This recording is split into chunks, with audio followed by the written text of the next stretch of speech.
talata 5 mars 2024 anterina ny arabo mba mimpirarintso ho antsika menakavina eto Madagasikara na anipitany ranomasina no ny faratratrarantsika amin'izao andro vaovao izao isaorana ihany keo ilay nahary satria raha tsy izy dia tsy afaka miserasera isika amin'ny alalan'ny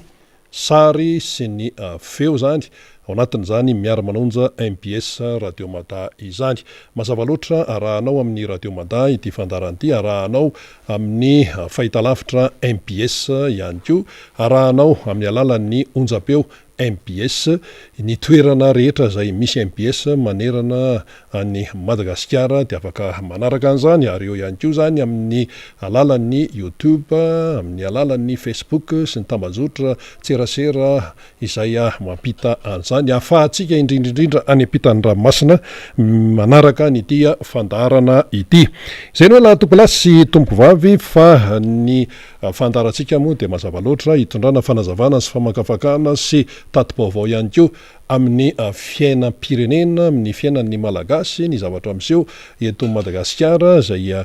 iainantsika mianakavy, tsy misy zavatra foronina fa dia ny hoe ny fiainana isan'andro na politika na toe-karena na sosialy na fiaraha-miasa amin'ny anivela ny resaka iraisam-pirenena sy ny sisa dia resahantsika daholo mba tonga antsika zany tsy ho tompotra miono amin'ny raharaha.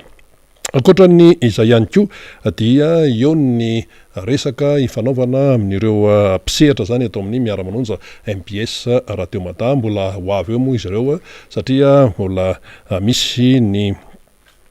didy manandraikitra any rehetra any dia ho hitantsika eo ihany ny hotoyany farany programa zany dia isy ny mpisehatra eto amin'ity MPS Radio Mada miara-manonja ity. Manahoana ny fiainan'ny malagasy amin'izao fotoana izao dia ao ny sasany teny hoe tena raharaha izy ity ao indray ny sasany teny hoe ny omaly tsy miova ihany ao indray ny sasany teny hoe tena tsy hitantsony izay ilazana azy raha bangona zany izay fahitan'ny olona ny fiainan'izay amin'izao fotoana izao dia tsy mandeha makany amin'ny fampandrosoana tena izy ilay raharaha izay vetesina foana io, vetesina foana hoe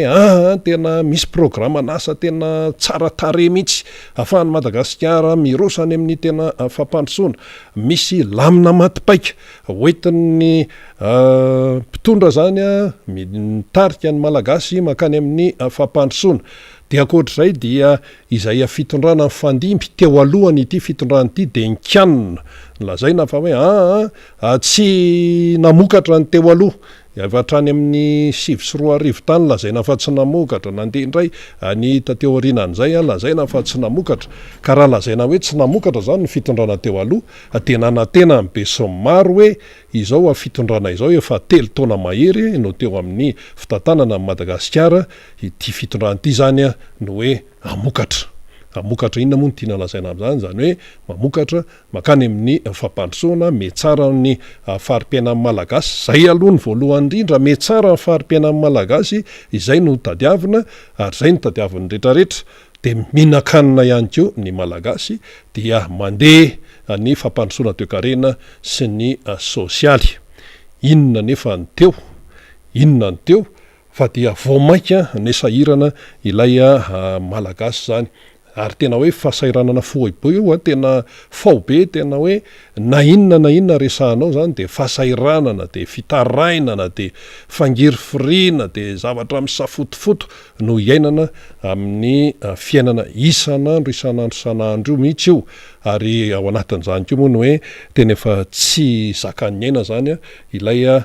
fiatrehana an'ilay fiainana. Ny sasany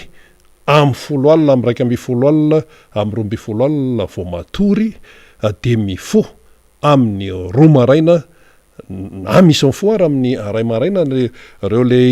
mpivarotra zany mitondra ny vokatry ny tany avany mba avohatra any, raha eto amin'ny Antananarivo sy manodidina zao nijerena dia misy avany Atsinanana Anjeva any mitondra n'ilay etakely, mitondra n'ilay vokatry ny tany mamonjy aty Andrenivohitra zany dia eo ndray no raisin'ny mpamongady reny etakely reny de rehefa entina raisin'ireny de renyle mpamongady reny ndray zany mitondra azy aty atsena aty. Inona moa fa de hoe resaka legioma, resaka vokatry ny tany, fa raha tsy manao an'izay de maty satria lasa tsy mihinan-kanina, tsy misy vola de tsy afaka miaina, zany hoe efa tena tserany aina mihitsy zany lay fahasaranana amin'izao fotoana zao, sationany fotsiny zay. Fa manoloana an'izany rehetrarehetra zany lay fahefana izay mpanantanteraka eto amin'ny firenena de efa le nitenentsika teto hoe tena misambadidaka zay, tena misambadidaka ary zareo, teny efa fatatsika any amin'ny fiarahamonina any io fa dia ampiasaitsika satria izay hita hoe tena mahalaza azy. Tany amin'ny fitantarana baolina tany no tena nafantarana an'izay hoe misambadidaka sy ny sakoroka sy ny naman'izay tany amin'ny fitantarana baolina zany. Fa rehefa jerenao le izy dia izay no fipetrany. Resaka gouvernemanta, nen'ny solombavambahoaka ny timy nefa nazava hoe nanao aloha zareo ho an'ireo solombavambahoaka namany hoe dao atao ny motion de censure fa tena tsy lasa tsony ty. Fa le amin'izao fotoana zao zany ny eo anivon'ny gouvernemanta, ny fahefana mpanantanteraka, ny eo amin'ny fiadidinan'ny repoblika dia tsy fantatra hoe ahoana. Fa de eo aloha atao ny évaluation hoe mandeha ny fanaovana entretien sy ny sisy de zany no feo eno zany amin'ny zao fotoana zao, ary zany no zava-misy. De ozy ny olona hoe rehefa ravana izy io de tonga de ravao na hoe rehefa hoe ao amboarina de amboarina, rehefa tsokitiana de miteny fotsiny tsokitiana, fa hoe io ihany eo tonga de atao mazava ohatr'izay le raharaha satria firenena ireo olona no hoetiny, vahoaka no hoetina. Le eo amin'ny fahefana mpanantanteraka nefa rehefa jerena milolalola, tsy hita hoe ahoana, horavana tsy horavana, amboarina remanima tsy remanima sy ny sisa, eo milolalola eo. Zay zany le sary hita amin'izao fotoana izao. Matoa zany misy le milolalola sy le misambadidaka tsy fantatra tsony zay tenenana azy, dia ao anatiny eo zany misy zavatra misafotifoty, ary na dia afenina toninina ary tompoko dia hitan'ny vahoaka malagasy foana. Hita le izy hita amin'inona? Hita amin'ny résultat, hita amin'ny vokatra zay iainan'ny malagasy isa-tokantrano ilay izy. Ka tsy mahagaga le malagasy raha sahirana satria ary amin'ny lohany ery mihitsy no misy zavatra misafotifoto, misy tsy mipetraka araka ny tokony izy, de lasa aty amin'ilay fiainam-bahoaka le izy no miatraika izany. De izay le tena tsy mety satria ilay vahoaka malagasy zany izay miaina isan'andro de tsorina hoe tsy avy amin'ilay vahoaka malagasy no mahatonga n'ilay tsy fetezany eo anivon'ny fiarahamonina sy ny firenena fa avary. Inona ny tenenina amin'le hoe avary amin'ny lohany ery, avy eo amin'ny fahefana mpanantanteraka ao no misafotifoto, misambadidaka sy tsy fantatra tsony zay zavatra miseho ao, dia lasa aty amin'ilay fiainam-bahoaka no sahirana ao anatin'ilay izy. Ka tsotra ny teny momba an'io resaka gouvernemanta io, rehefa ravana de ravana, rehefa hoe amboarina de amboary ihany. Fa ho an'ny heviny aty amin'ny mpanohatra, ny tiako Madagasikara, ny RMDM sy ny mpanohatra de hoe efa tsy lasa tsony io, tsy lasa tsony ilay izy. Fa zareo zany eo anivon'ny fahefana mpanantanteraka zay mitondra ny firenena amin'izao fotoana zao dia tsy mety mitsotra mazava eo anatrehan'ny vahoaka. Zay tsy mety mitsotra eo anatrehan'ny vahoaka hoe tena zao any mifandehany, zao mifandehany. Ary izy ohatra misy mifampiandriandro zany eo, fampiandriandro hoe tandremo raha vao migidikitika na eo de zao raha ohatra hoe tsy fantatra tsony fa zay no zavatra hita zany avy aty ivelany ety. Misy mifampiandriandro de nefa le izy androm-panjakana lehibe eto amin'ny firenena. de zany a no vokany. Ankoatran'izany moa zany efa tsy takona fenantsony reny skandala isan-karazany reny a, misy ministra tsy mifankahazo any anatin'ny fahefanam-panatanteraka any, misy olom-boafidy aty amin'ny fahefanam-panao lalàna tsy atao hoe fanenjana amin'ny aty amin'ny fahefanam-panatanteraka be deaibe zany hoe ireo ao anatin'ny fianakaviam-beny ny fitondrana sy mipanohana ny fitondrana no misambadidaka am'izao fotoana zao. Zay le fipetrany. De inona ny vokatra azo eritreretina am'izay? Tsy misy vokatra azo eritreretina am'izay raha resaka hoe fampandrosoana ahafan'ny tena hoe solution dia ireny ny teneniny député timin'ireny hoe le fasiny motion de censure. Io moa zany ho any premier ministre afaka mangataka an'le hoe vote de confiance. Zay moa le filaza azy hoe vote de confiance. Ny dikan'iny de hoe mbola tianareo ve no hitantanana n'ilay gouvernemanta sy hipetrahako eto amin'ity toerana ity. Ny premier ministre moa zany izy tsy de miteny loatra, tsy de be teny izy tao anatin'izay telo taona mahery izay nisy ity régime ity zay zany de tsy de maheno hoe miteny firy ny premier ministre ao anatin'ilay izy, fa izy aloha zany tsy nampiasa satria zony zay hoe manao ny vote de confiance eny anivony aty amin'ny mera-pirenena zay fa tsy mbola nanao an'izany izy tsy mbola nanao an'izany izy fa ny zavatra mitranga fotsiny de hoe misy ny hoe fanolosoloana ministra ao anatina gouvernement zay impiry zay indimy zay sa impiry betsaka zany ninona tenentsika betsaka zany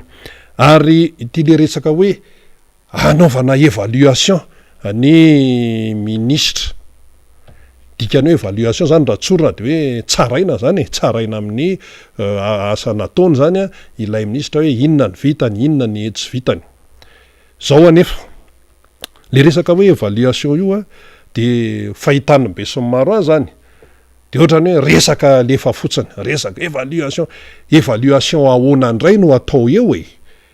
ny évaluation de fa mazava fa tsy mandeha ny fampandrosoana ny firenena zany hoe évaluation raha atao hoe fao be zany dia tsisy afaka hoe singatsinganina ao anatin'ilay gouvernemanta misy ministera maromaro ao zany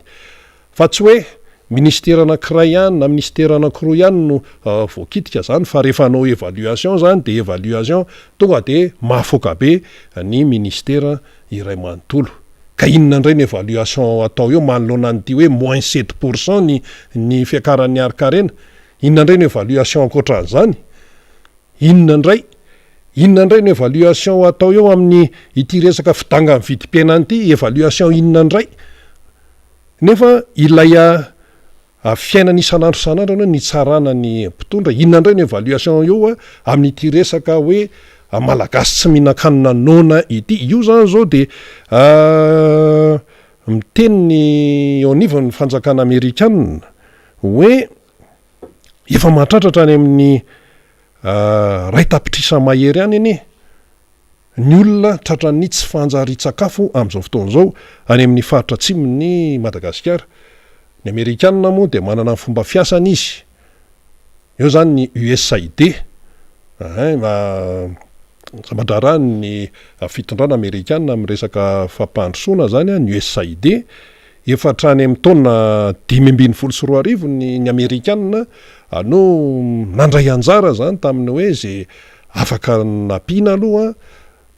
tamin'ny hoe famonjena ny olona ny amin'ny faritra atsimon'ny Madagasikara fa natratratra any amin'ny 2.900 tapitrisa $, ny volana hetsika amin'izany. Ary io tsy resaka hoe sakafo ihany fa raha vao miteny faritra atsimo ianao de hoe sakafo eo ny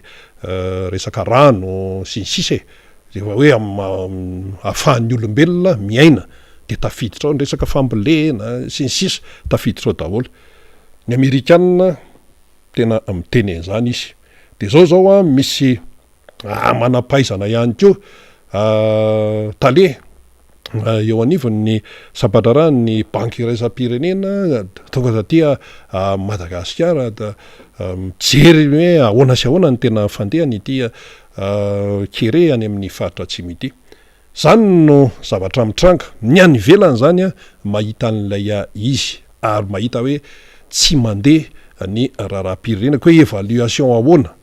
Évaluation de fa mazava be io zany ny résultat fa hoe -7 io zay fotsiny -7 ny arikare-pirenena fiakarany arikare-pirenena tsy fiakara zany fa fidinany zany rehefa tena tsoriny ny fidinany ary raha hoe noty any am-pianarany zany hoe mahazo 0 ianao zany efa tena menatra ianao manoloana ny mpiara-mianatra raha hoe mahazo 0 fa ity tsy 0 fa tena mbola any ambaniny 0 ary nisy mpampianatra anay zay tany am-pianarana zany tany amin'ny classe de 5e classe de 4e tena manome note négatif le mpampianatra le 0 man zany de hoe tsisy raisina mihitsy zany hoe na hoe diso daholo ny ao anatin'le fait de copie zany am'le examen na amin'ny devoir surveillé na inona tsisy raisina fa le moins zany mbola pire am'le tsisy raisina de nefa ny arikarentsika moins tena tsy 0 tsony fa tena hoe moins ka raha hoe atao évaluation amin'izy tre sy sisy évaluation inona indray no atao eo ka efa io ny résultat io hoe négatif tsy mandeha am'izay efa andehany ko évaluation ahoana zany hoe tsy fandanimpotoana ny olona tsy mihinan-kanina ihany ny antsy maty ny covid ihany ny tsy fandriampahalemana mandeha ihany ny any ambanivohitra mitsoka miala ny any ambanivohitra manao exode rural mamonjy ny tanan-dehibe ary ataovy fanadiadiana am'ireo 4 be dehibe tao Antananarivo reo fa tsy misy aveto reo tsy misy aveto reo ny atao hoe any hatrany amin'ny 70 isan-jato fa any amin'ny périphérie any avy any ambanivohitra any daholo de rehefa anontanianao izy aiza nareo mipetraka de hoe ary de hoe inona nareo ve manana tany reny olon'ireny manana fananany reny olon'ireny fa noho ny tsy filaminana tsy tatsony zay atao dia lasa mamonjy ny tanan-dehibe satria le tanan-dehibe eritreretin-drareo hoe mamirapiratra de lasa mamonjy an'izay ka tsika zany miteny hoe manao évaluation ny eo anivon'ny gouvernement sy ny sisa dia tsy zay zany no tena tadavin'ny malagasy am'izao fotoan'izao fa ny hitan'ny malagasy de ny hoe milolalola lay fomba fitantanana ny firenena milolalola rehefa ravana de ravao rehefa miala de miala fa tsy eo miazoazo eo tsy fantatra tsony le izy nefa firenena ny resaka eto firenena ny resaka eto ary rehefa hoe raha mitarika firenena zany ianao no tsy manana décision etitra hoe ravany ty gouvernement ty na hoe zao natao de nidikan'izay zany tsy mipetraka le leadership tsy nataotao foana ho reny le fanifanana resaka fitariany reny tamin'ny andron'ny président Marc Ravalomanana tsy nataotao foany reny fa tena hoe misy dikany ary misy lanja ny firenena rehetra maneran-tany dia mametraka hoe manana ny lanja n'izay resaka leadership zay io zany zao zavatra miseho ta Madagasikara tsy mipetraka ny leadership tsy mipetraka fanapahan-kevitra entitra sy mazava satria ny fanapahan-kevitra entitra sy mazava tompoko dia mba ho fitsinjovana ny tompontsoam-bahoaka fa tsy ho fitsinjovana ny tompontsoan'ny anina ka sy ny tompontsoan'ny anina na hoe vondrombondrona tsy na vondrombondrona ry tsy zay le izy ny fitondram-panjakana dia fitondram-panjakana mitondra ny vahoaka malagasy fa tsy hoe mitondra ny atokony eo anivon'ny fitondrana tsy zany le izy sy hoe ny atao sy hoe zay mpanohana ny fitondrana tsy zay le izy fa ny vahoaka malagasy no hoentina ny tompontsoam-bahoaka zany no loloavina tapony loha ao anatin'le izy na fitondrana inona mipetraka eo na loko inona mipetraka eo dia tompontsom-bahoaka no loloavina atapony loha ny zavatra miseho nefa am'izao fotoana zao raha ny ao anatiny eo de mifampiandryandry zany tandremo zay nanohana raha tsisy anay nareo tsy tonga teo amin'ny fitondrana io tandremo raha vao zay nkitikitiany eo de zay mahafantatra an'izao fakafantatra tsika tandremo zany ny zavatra misy de eo moa zany mandeha fitenenana hoe zay minisitra hoe sorona de tokony manaiky hoe manaiky an'izay fanalana sy ny sisa ka lizy efa lasa lavitra le raharako efa lasa lavitra le raharaha satria mipotra izay le ohatrany hoe karazana réserve ataon'ny sasany zany ny tena moa tsy nafantatra loatra ny atao anatin'ny fitantanana tamin'ny régime noentin'ny président Iry Rajaonarimampianina tsy tao zany ny tena tsy de nafantatra loatra ahoana ny fandehany tao fa raha hoe tamin'ny régime amin'ny président Marc Ravalomanina dia fantatra tsara mihitsy fa rehefa hoe misy ny fanapahan-kevitra raisina misy minisitra soloana sy ohatran'izany tsisy an'izany mitamatama sy mirerarery zany eo satria ny tompontsombahoaka no loloavina atapony loha zay le fipetrany rehefa misy hoe fanapahan-kevitra raisina satria zay le pitarika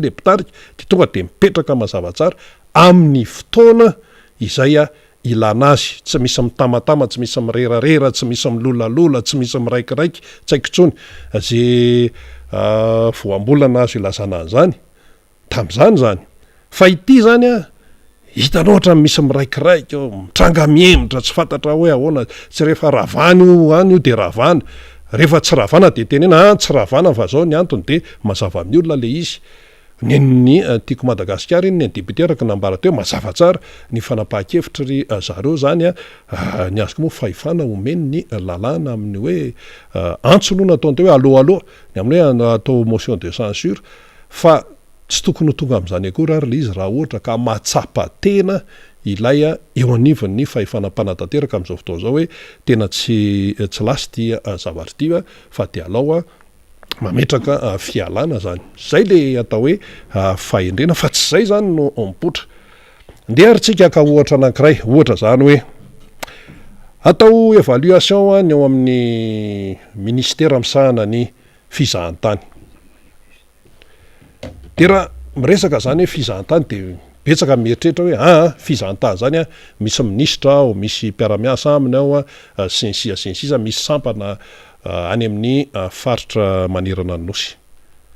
fa oka tsy adinotsika fa raha miresaka fizahantany iny marina hoe misy tompona andraikitra ao fa resaka fizahantany zany mifamatotra amin'ny zavatra be dehibe zany matory eo mpandraraha zany ny gem tamin'ny herinandro teo ny akapofina mihitsy tamin'ity raharaha ity de le fizahantany tsy mandeha rery ny sasany mantsy mieritreritra hoe zany fizahantany zany de ndeha hijery gidro zay fotsiny tsy zany tsy zany fotsiny io zany mieritreritra ny sasany fizahantany mandeha mijery gidro zany de mandeha etsy de mijery zavaboary tsy zay fotsiny fa misy zavatra be dehibe zany tiana tenena de hoe misy ministera izay mifamatotra amin'ny tontolon'ny fizahantany ohatra ministeran'ny fandripahalemana ministeran'ny misahana fandripahalemana za zao tafiditra mifamatotra tsy afa-misaraka ny fizahantany zany raha enon'le vahiny mpizahantany avy aty Madagasikara hoe be mpanentaka any zao to zao vao nisy ale inona le mpitaingina moto nitondra lisy mpifidianana de nisy nidariko atary de lasa zao iny mparetaka maneran-tany iza no avy ety iza ny mpizahantany ho avy ety zany hoe mila fandripahalemana milamina zany dia mandeha ny tontolon'ny fizahantany ny fahasalamana ihany ko raha sendra tratran'ny aretina ty le olona le mpizahantany manahoana ny kapasité ny resaka fahasalamana ary mpizahantany aza mieritreritra tsika hoe mijanona eto Antananarivo tsy eto izy tonga amin'ny avy eo marina hoe mandalo eto Antananarivo rehefa teny hoe mpizahantany zany tsy mijanona eto izy fa lasa mandeha any amin'ny faritra any anaty bozaka sy anaty ala sy any amin'ny ranomasina any no andanan'ny mpizahantany zany ho an'ny reo vahiny tonga eto Madagasikara raha lana moky izy voantazo izy ahoana ny fikarakarana an'izany ohatra fotsiny resaka fitaterana tsy afaka misaraka amin'ny fizahantany zany fitaterana anabakabaka amin'ny fitaterana an-dranomasina amin'ny fitaterana tanety fitaterana anabakabaka moa zany de mbola misy an'iny le wawawa be iny de fa rehefa misy tsy fetezany ao de misy fiatraikany ao amin'ny fizahantany eo ihany ko ny atanety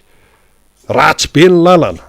tsy misy fikarakarana dia fandray amin'ny famatotra amin'ny fizahantany ko zany inona koa ny resaka tontolo iainana misy ministeran'ny tontolo iainana famatotra amin'ny fizahantany zany inona koa ny resaka kolotsaina famatotra amin'ny tontolon'ny fizahantany zany ny hira ny vakodrazana ny ireny zava-maneno vita malagasy amin'ny valiany kabosy sy ny sisa famatotra amin'ny fizahantany zany tompoko so de tsy fantatsika ny tontolo ambanivohitra mifamatotra amin'ny fizahantany zany inona koa ny resaka asa tanana fa matotra amin'ny tontolo ny fizahantany zany mpanao satana malagasy am'izao mikaikaika mikaikaika mpanao satana na malagasy satria maniny vokatra ilay fahantrana dolo ny mahatonga an'io a dia tsy mandeha am'izay a falehana fa matotra ny fizahantany keo ny resaka fifandraisana inona ny tiana tenenina am'izany ny resaka internet resaka telefona be de be noho izany zany ianao raha anao évaluation so ndray misy miteny any hoe anareo zany tao miaro ny ministry ny fizahantany ministry ny fizahantany ankehitriny kolo tsy atory fanjaodiana am'izany tontolo ny fizahantany izy zany satria izy miainao anatin'io fa raha atao évaluation zany le ministra de azafady fa tsy izy rery tsy araky ny tenenina teo hoe le fizahantany mifamatotra amina ministera be de be karaha ndeha raha atao hoe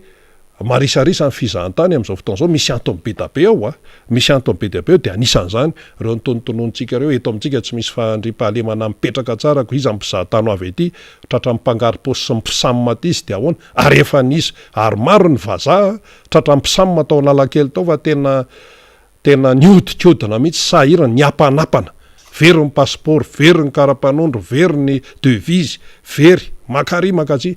dia laza ratso amin'ny Madagasikara zany dia zay zany no fipetraklay raha resaka hoe évaluation zany dia resaka zany resaka ka atao fa amin'ny akapobe zany tsy tokony isy évaluation zany zay le izy tsy tokony isy an'izany fa efa tena hoe io moins 7 io de fa malaza azy io moins 7 io sy le hoe vahoaka malagasy nona de fa mazava ny manazava ny toetra raha iainana amin'izao fotoana izao inona moa zany ny tianotenenana de zao roa ihany ny tsy fahombiazana na tsy fahaizana le izy dia eo ihany koa ny familiviliana zavatra maro zany familiviliana re-pirenena hitatsika daholo reny scandale ireny volana covid betsaka resaka knaps resabe resaka jirama sain'ny banque mondiale mamerim-boly be de be reny no hitatsika fa volamena reny lasa any ny olona miditra tsokosoko zao de hoe misy miditra tsokosoko ndray tratra any Mayotte département frantsay afo Mayotte afo Comore fa misy tratra any Comore misy ny tratra any Mayotte satria tsy tan'le olona tsony zay atao ohatra ny teny efa tsy mety tsony teto Madagasikara ty de lasa izy kanefa manao zavatra tsy ampeverana ao anatin'izany raha rehetrarehetra izany zay zany le zava-misy am'izao fotoana zao le fotoana nefa mandeha ihany le fotoana tsy azo tazominy hoe aloha tazomina kely ty fotoana ty fa ny fotoana mandeha ary ny olona ny ivelany efa zavatra hafa no eritreretiny isika eto mbola any amin'ny resaka anoanana mbola any amin'ny resaka hoe efa lozan'ny olona ny fieritreretana zany fa tsika mbola taraiky be mihitsy amin'ny zao fotoana izao dia rehefa fezina zany le izy mialohany ny andraisan'ny namana faniry zafa manantany ny fanoizana azy satria efa eto ny namana faniry dia hita mibaribary tsara mihitsy le izy hoe resaka gouvernementa zany de ohatriny hoe vary be menaka mba mivohatra midira ao ambalina basy zay mbola tsy ninana ohatr'izay le izy vary be menaka mba mivohatra dia zay minana zany ao anaty labasy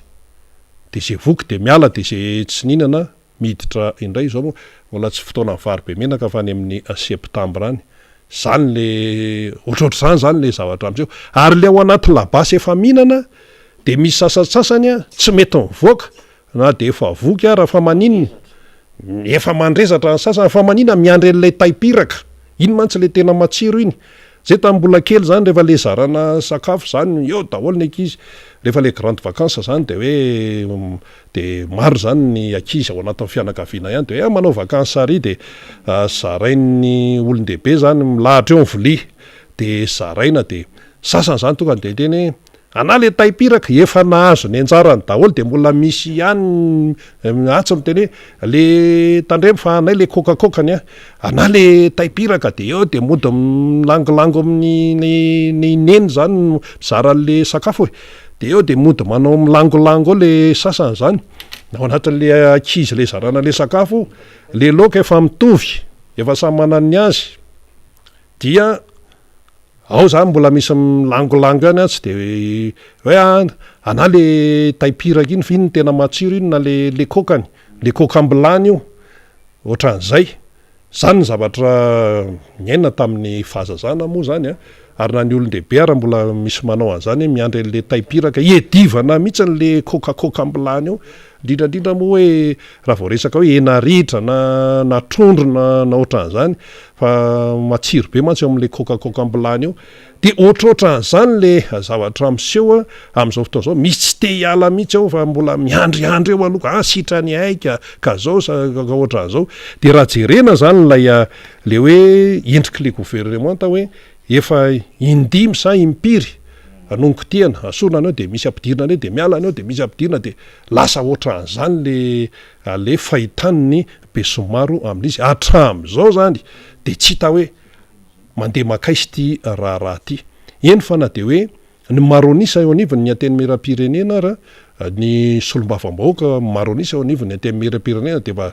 eno ane zany de fa miresaka hoe tsy ohatrany tsy mandeha am'izay tena fandehany itya raha ity ka zay no fipetrak'ilay raharaha ohatran'ny zavatra lasa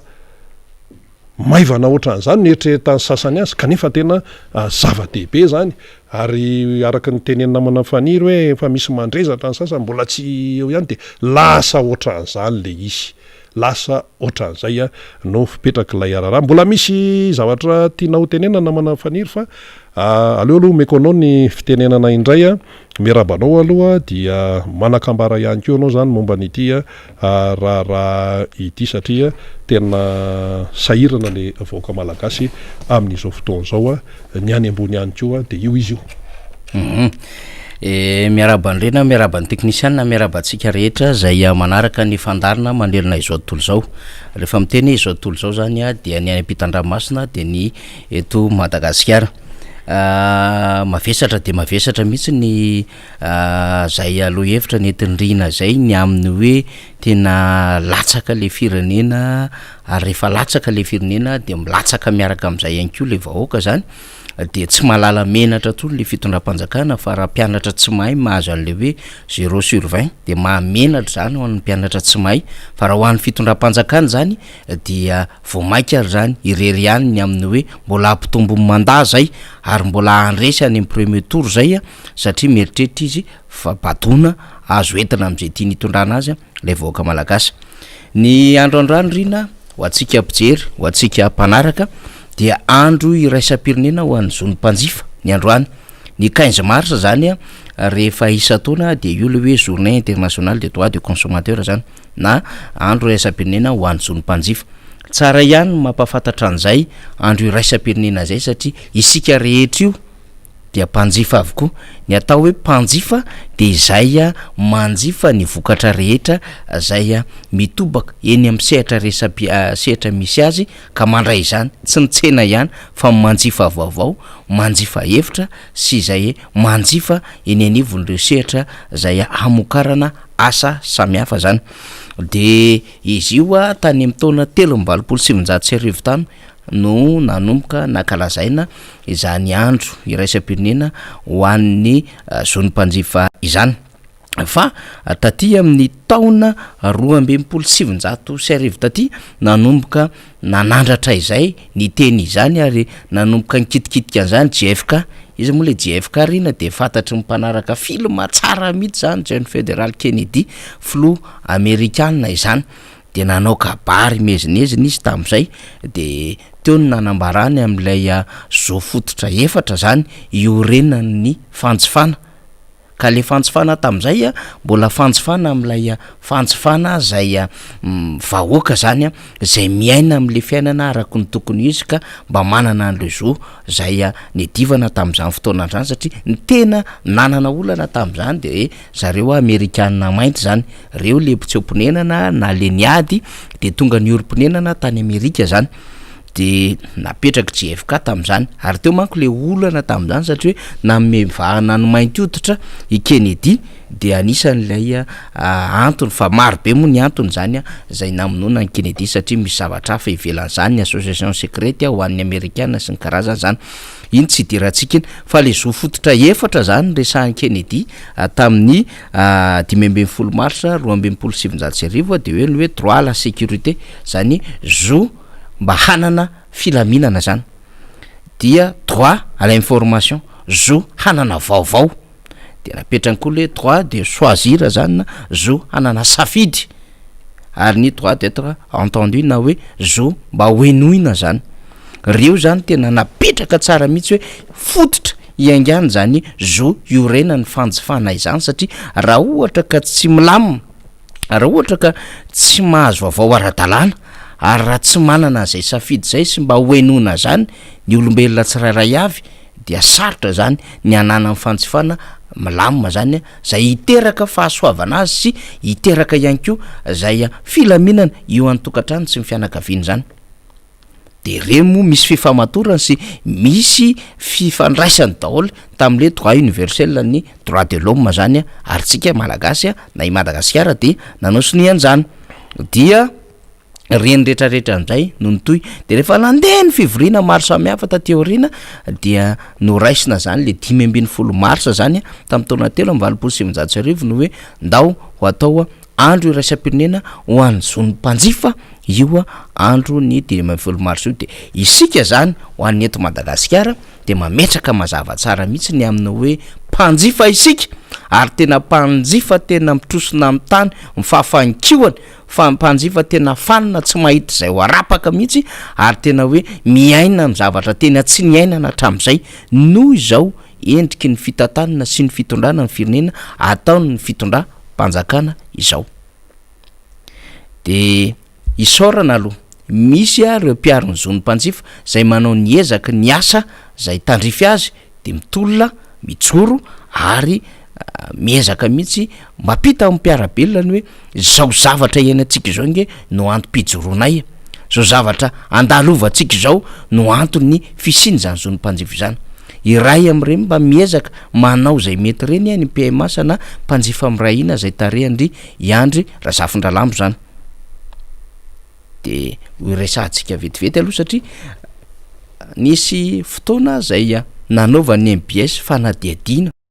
ny etsika zay oman'ny PMS am'izao fotoana zao na ny mpanjifa am'rahina zay mieritreritra fa nofikaonandolo lehibe hamoaka tsaokevitra ny am'izao hoe mbola zaka ve mety ve azo iainana ve zao fiainany malagasy zao de manomana an'izany ny PMS de nisy zay élément nataony mpanao gazety ny MBS ho tsy ahivontsika kely zany satria mbola azoro mbola tsy lany zany adevitra izany ao anatin'ny fiketriketrehana an'izany zany ny PMS am'izao fotoana zao dia ho tsy ahivontsika kely zay fanambarana tam'izany fotoana andro zany voatsela akory zay no mandrareo teo anevon'ny mpiarony zon'ny mpanjifa zay ao anatin'ny mpanjifa am'rahina de hiverina ao anatin'ny adevitra am'izay tsika ny amin'ny hoe efa io ary ny zava-misy ho anao mpanjifa malagasy kosa zay foana makingely adevitra hoe mba inona no andraikitry ny olom-pirenena inona no andraikitry ny mpanjifa inona no andraikitry mpiasa zany rehetrarehetra zany manoloana ny zava-misy eto amin'ny firenena tena mahavalalana manao rapadango tantely hafadrakotra mihinana ny atsemboa mpiasa ny mpitatana ny knaposa miaraka mitsikombakomba amina tompona andraikitra samy hafa zay manana fifandraisana ambony am'le fitondram-panjakana fa de mangina ny mpiasa malagasy manao zay tiany atao amin'ny fitantanana ny firenena tsy misy fahombiazana tsy misy vokatra ary mampahantra vahoaka lay mpitondra fanjakana am'izao fotoana zao fa mangina ny olom-pirenena tsy manana vahaolana hiatrehana ny vidim-piainana itsony hiatrehana ny resaka jirama hiatrehana amin'ny resaka PPN hiatrehana amin'ny resaka tontolo ny asa ny fanjakana malagasy fa saingy zao manjifa mangina ny mpanjifa de ndikan'izay na vato be takininny ara rehefa tsy miteny ka anaova mivorona zavatra de ataony mahazatra le izy ataony lalandririnina le izy ka rehefa tsy miteny ianao de io ataon'io na inona zavatra atao am'le malagasy de ekenao daholo zany ry olo-pirenena, ekenao daholo zany ry mpiasa malagasy, ekenao daholo zany ry mpanjifa.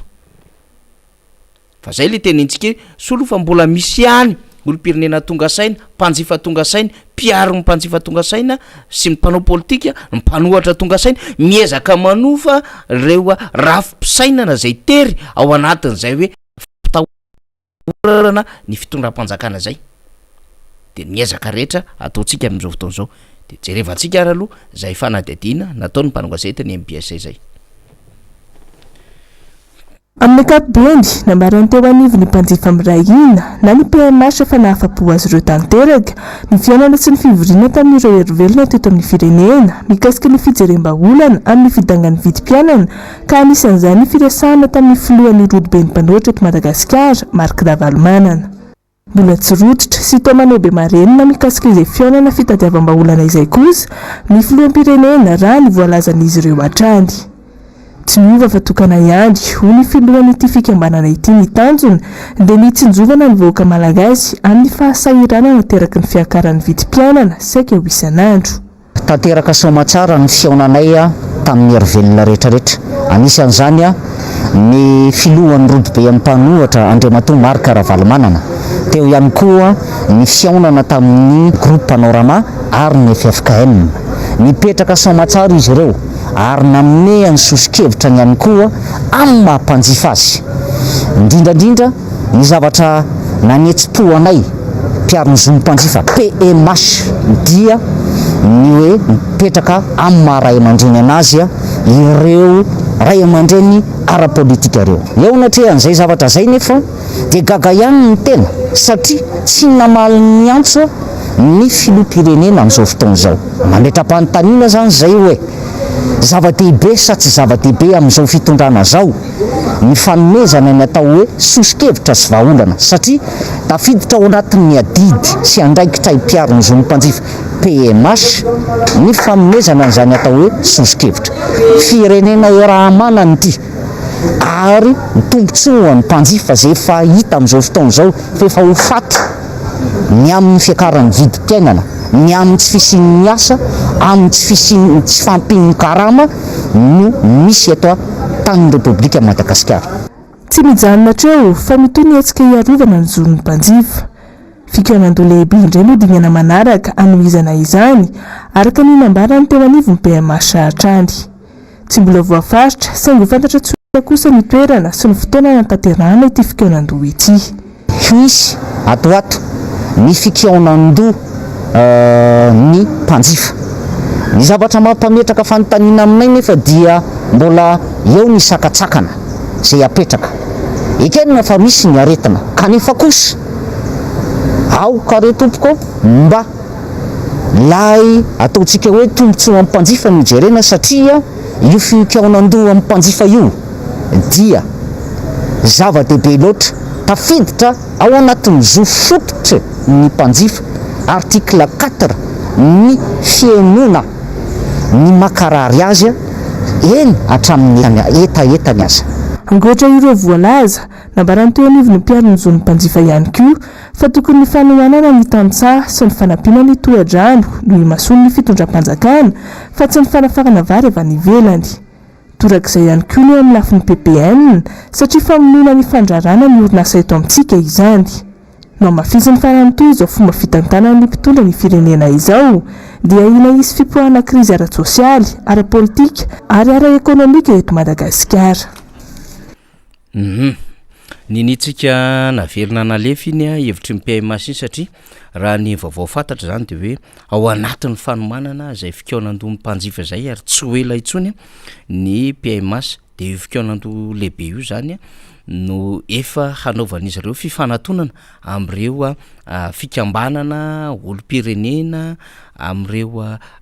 vondron'olon-tsotra zany zay vondron'olon-tsotra civile moa zany na société civile am'ireo zay vondrom-pikambanana zay mety manana amina fomba fijery na dia tsy mpanjifa ao anatin'le misehatra am'izay fa fikambanana zay manao asa manokana ny am'izay sahaniny ohatra hoe manao asa soa ohatra hoe fikambanana zay mitaiza zazakambody na salam'zany de misy ny approche zany na fifanantonana ataony PMS am'ireny rehetrarehetra reny ary efa manakaikaiky zay fotoana rehetra izay fa eo am-pandaminana ny endriky zay faraparany zany ry zareo mpanjifa mirahina. Iny le nambara mitarika azy teo hoe tena hiaro ny mpanjifa ary hiado an'ny mpanjifa no tanjona hijoroanay satria koa manao be marenina le fitondram-panjakana raha ny nambarany Andry Razafina Lamy teo de hoe rehefa be marenina le fitondram-panjakana dia tsy maintsy ny mpanjifa no henona dia hoy teo zay mpanapahan-kevitra ny mpanjifa hoe inona ary zany no atao fa teny efa tsy zaka ntsony de vidim-piainany ty ary raha ny any mitambajotra sosialy ihany ry narabe mananjara dia misy mihitsy aza ny soratsoratra maneho an'izay tsy fahazakana ny vidim-piainany zay asa raha hitana mana teknisiana zany soratsoratra mandehandeha zany fa misy an'zany zay miely eny amin'ny tambajotra rehetrarehetra any tsy zaka ny mofo dopaina ohatra io izy io hoe prix de PPN izy tsy zakana itsony zany ny zava-misy ary tena marary an'le vahoaka malagasy le izy ny mofo dopaina dia misy efajato fa ny alava ny hena fa le mahazatra teo aloha le lava be mahafinaritra iny zany efa tsy ohatran'iny ntsony fa efa tena ny hena le alavany zany de misy mofo dopaina efa 500 am'izao fotoana zao akoatran'izay ho an'ireo mpanao mofo gasy mpanao ramanonaka mpanao menakely satria ny malagasy manko zany de mpifoha maraina rina de iny le mahafinaritra zay nge le tena tiako tenentsika hoe tena mahafinaritra le Madagasikara tena gâté par la nature tsika tena nomena Andriamanitra fahasoavantsika fa ampitehany reto olona tena tsy mazaka fahefana ary tsy mahay mitondra firenena reto ny tena fanetry be firenena tena mamotika an'le Madagasikara sy le malagasy de lasa misy fiarahamonina simba misy fiainana mahafinaritra simba nefa tena misy zavatra mahafinaritra be mihitsy no ratovina nyty Madagasikara ty reny filinina ne zany mifoha maraina de lasa mamonjy toerana fivarotana kafe sy mofo misy an'zany any am'sehatra rehetrarehetra de lasa mitakoko kely eny de manoko resaka eny dia mivoaka eny ny endrim-pitantanana anatina quartier anankiray na anatina fokotany anankiray de misotro kafe anarizatra eo de tsy ampy iny de manampy kely arizato raha manonaka tamin'ny fotoanandro 500 arizato zao ny raha manonaka rina sy mofo gasy 200 ariary misy 300 somary bebe ohatran'inona ny angezany ohatran'ny GDZIL tamin'ny fotoanandro GDZIL manko zany le somary mofo gasy mofo katsaka boribory be ohatran'izay le tavombolaniny de matevina be ohatran'izay fa mona aminaina koa ianao mihinana azy fa somary ohatran'izay le izy le grefy efa 300 ny atao hoe mofo grefy ndray zany de ilany raha manonaka de ny ilany ray mofo gasy patin'ireo zany de aty am'le menakely le angeza zay le le angeza na iana zala le lavaka no tsy mitombo tena mampalahelo nama le malagasy le nay mafidy ery am Bazily ery Andravoahangy ambony zao efa 200 nay ma le arizato de hitanareo am'zany le izy resaka tsotsotra ny itondrantsika lizy fa tena mandray zay indrindra de tsy milipalipa tsony zany eo le siramamy ny sakafo any amin'ny hôtely ianao de mividy akoatran'le ron-dasopy zany fiainany vaoka andavanandro manko zany resahantsika sy riny zany tena le any amina le kosiny le base le tena le mandeha tongotra vao maraina mihitsy le mitady zao arapaka le saramba mihitsy de le mandeha misakafo de ny ron-dasopy zany zao efa tsy azonao maimai-pona tsony raha mihina composé anao fa tsy maintsy misy an'izay hoe vidina zay fa mampalahelo anatin'izy ny ranonampango aza ho avidina satria manana problema na rano le malagasy tao ao zany somary tsy de nisy kely an'izay satria efa nisy an'le ora-pahavaratra iny de me mitombo indray zany le débit an'le rano de mba afaka nisotro ranonampango ara-dalàna fi zany koa anisan'ny tsy mamalagasy ny malagasy rehefa mandeha any ampitan-dranomasina any satria tena mijaly mihitsy am'le tsisy ranonampango itsika nge hoa mahafinaritra le misakafo tsara mihitsiny de ampy ny legioma satria eto amintsika eto isaky ny 5 metatra 2 metatra feno mpivarotra legioma fa tsitry ny any ampitan-dranomasina rehetrarehetra any amin'ny 500 metatra vao misy magasin na misy toerana kely zany ahafahana mividy legioma na mivarotra legioma moa zany marimarina kokoa zany mivarotra any ivelany any. De ny hena eto amintsika tena azo lazaina le omby bio tsara mihitsiny ny hena eto amintsika satria le zebu malagasy tena tokony tena tandremana be mihitsy tsy ho potika zany tsy ho lamitamingana satria anisany tena le tena tsara hena le izy tsara matsiro sady misy karazany maro ao anatin'iny zany rehefa sendra le tena matanjaka be reny zany. De zay le tiatsika tenenina hoe le fiainan'le malagasy ny lasa simba satria le malagasy mifanokonoko resaka kely vomaraina iny eny am'le kafe smooth manentsika kely vary aminana ravo zany am'izao fotoana zao satria tsy maintsy mitondra 10 ariary vao mba afaka zany mba misotro kafe ianao sy mihinana mofo gasy. Ny kafe 100 era misy ronono, ny mofo 200 de zany de kotio am'izay nefa raha manana 10 ariary lay mpanjifa le olom-pirenena de everina zay hoe mahavita sarandalana mandroso miverina any am'izay toerana alehany mba hitadiavana azy sady mbola misy hoe tapany de erany. Tena mijaly le malagasy de raha mihinana vary amin'anana zany izy tsy mahavita ohatran'le talotsondrina le hoe 200 na 300 miaraka amin'ny loka. Raha vao misy loka de latsaka. Tena mampalahelo fa le mpitondra fanjakana tsy mahita an'izany.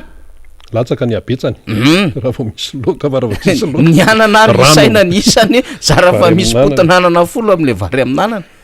200 tsy mahazo ravomangy ry analake. Zany nge ny ainanay eto anareo any ampitan-dranomasina any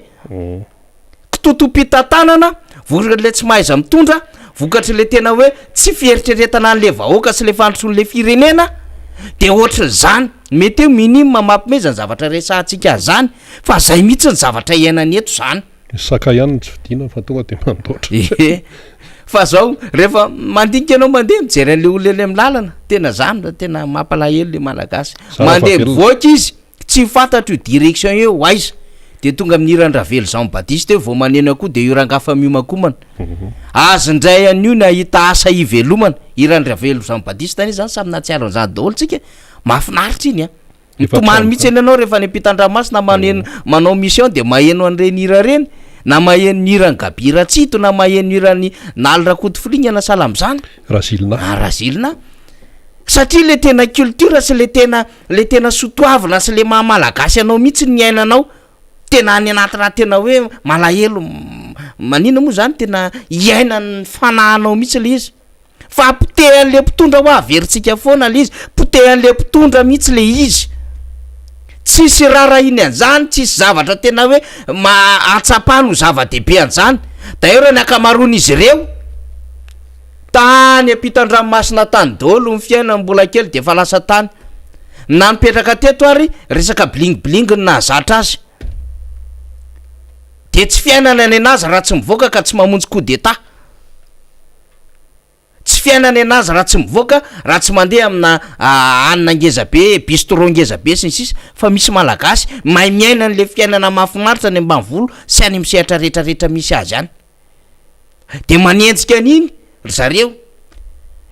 de lasa manao rapa-dango lasa tsy mahazaka maheno fofombola satria rehefa maheno an'le fofombola de ny andrapaka avy hatrany ny anodiny avy hatrany ny amikitra anaty posy avy hatrany mba ahafahana mitady an'le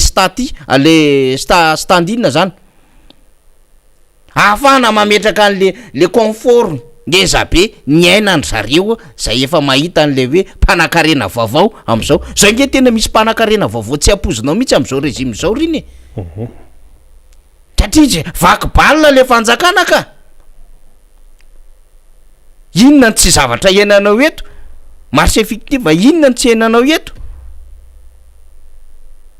de zany rehetrarehetra zany ny antony mahatonga atsika le izy hoe le fiainan'le malagasy nafinaritra kely teny aloha iny le amin'ny enina sasany arivo amin'ny fitofito arivo iny vao mody mbola miresadresaka kely mbola azo lazainy hoe maka toerana kely amina quartier anankiray eny amin'ny tamboho sy ny sisa tsy afaka manao an'izany tsony le malagasy no ny antony le tsy fandripahalemana tsy afaka misakafo maraina toandro ariva tsony le malagasy no ny antony tsy fahefana an'izay vidim-piainana zay tsy manana an'le fahefana no le vidim-piainana satria miakatra daholo ny zavatra rehetrarehetra am'izao fotoan'izao tsika no mividy karoty 2 ny ray kilao,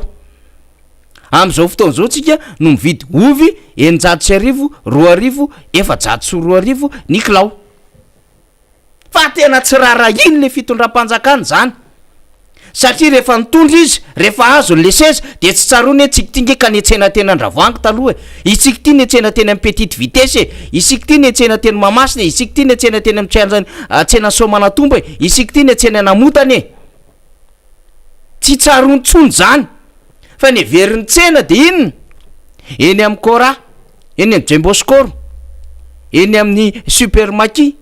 eny amin'ny Sopliantso, eny am'ireny Shoprite sy ny sisa reny, zany ny everiny fatsena am'izao fotoan'izao, de any izy no mividy hena, any izy mividy legioma, any izy mividy am'le kojakoja fampiasa andavanandro na le PPN tsotsotra zany le resaka épicerie. De tsy fatantsony hoe ohatrany ahoana l'izy, de mila mivoaka ao anatin'io contexte io, ao anatin'io zavatra karekare io le mpitondra fanjakana makety anivon'le toerana nisy ny lalan'ny fahazaza sy ny fahalebiazany nijery an'le tena hoe atraiza le nandehanany tongotra taloha, atraiza le niainany an'le tena hoe filinina malagasy, le miainany tena miainana zavatra naturel mihitsy fa misy ambiance ary mapiatsika ny aty fanahy mihitsy hoe malagasy aho, zany ake tsy fahamenarana zany ho an'ny mpisotro kafe sy mofety tsy fahamenarana zany, adidy mivarotra fotsiny miezaka manadio ny zavatra zay hivarotana, na io ny trano na io ny rano na ny kaopy varotany io na ny sotro hinanana na ny vilia hinanana de mba adidin'le mpivarotra manatsara an'izany sady ny kafe gasy lay tsara. Fa ndazoko aloha fa makarary vavony rehefa mifangaro katsaka indray hafa iny le tena manahina, fa tena mbola misy an'le tena zavatra tsara le resantsika zany. Na mandeha zany ianao mankeny Arivomamo mbola manana filinina ianao mandeha mividy an'izany hoe boninoka zany, mety tsy malamy betsaka ianao fa zao misy filinina,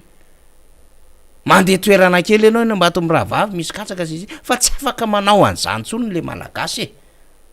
tsy afaka miaina am'izany fiainan'izany tsony le malagasy, même na isotro ronono tena hoe pura tena manja aza tsy afaka misotro ronono pura le malagasy, le tena tsy mitapika io resantsika io rina satria inona le izy lavitsy zakany le izy 2 ariary ny litatra zany eo anatin'ny fantsifana daholo zany de misy mifetraikany eny amin'ny fahasalamana satria etrany hoe manentsika zavatra hiditra ao anaty vavony fotsiny zany ny ataon'le olom-pirenena sisa,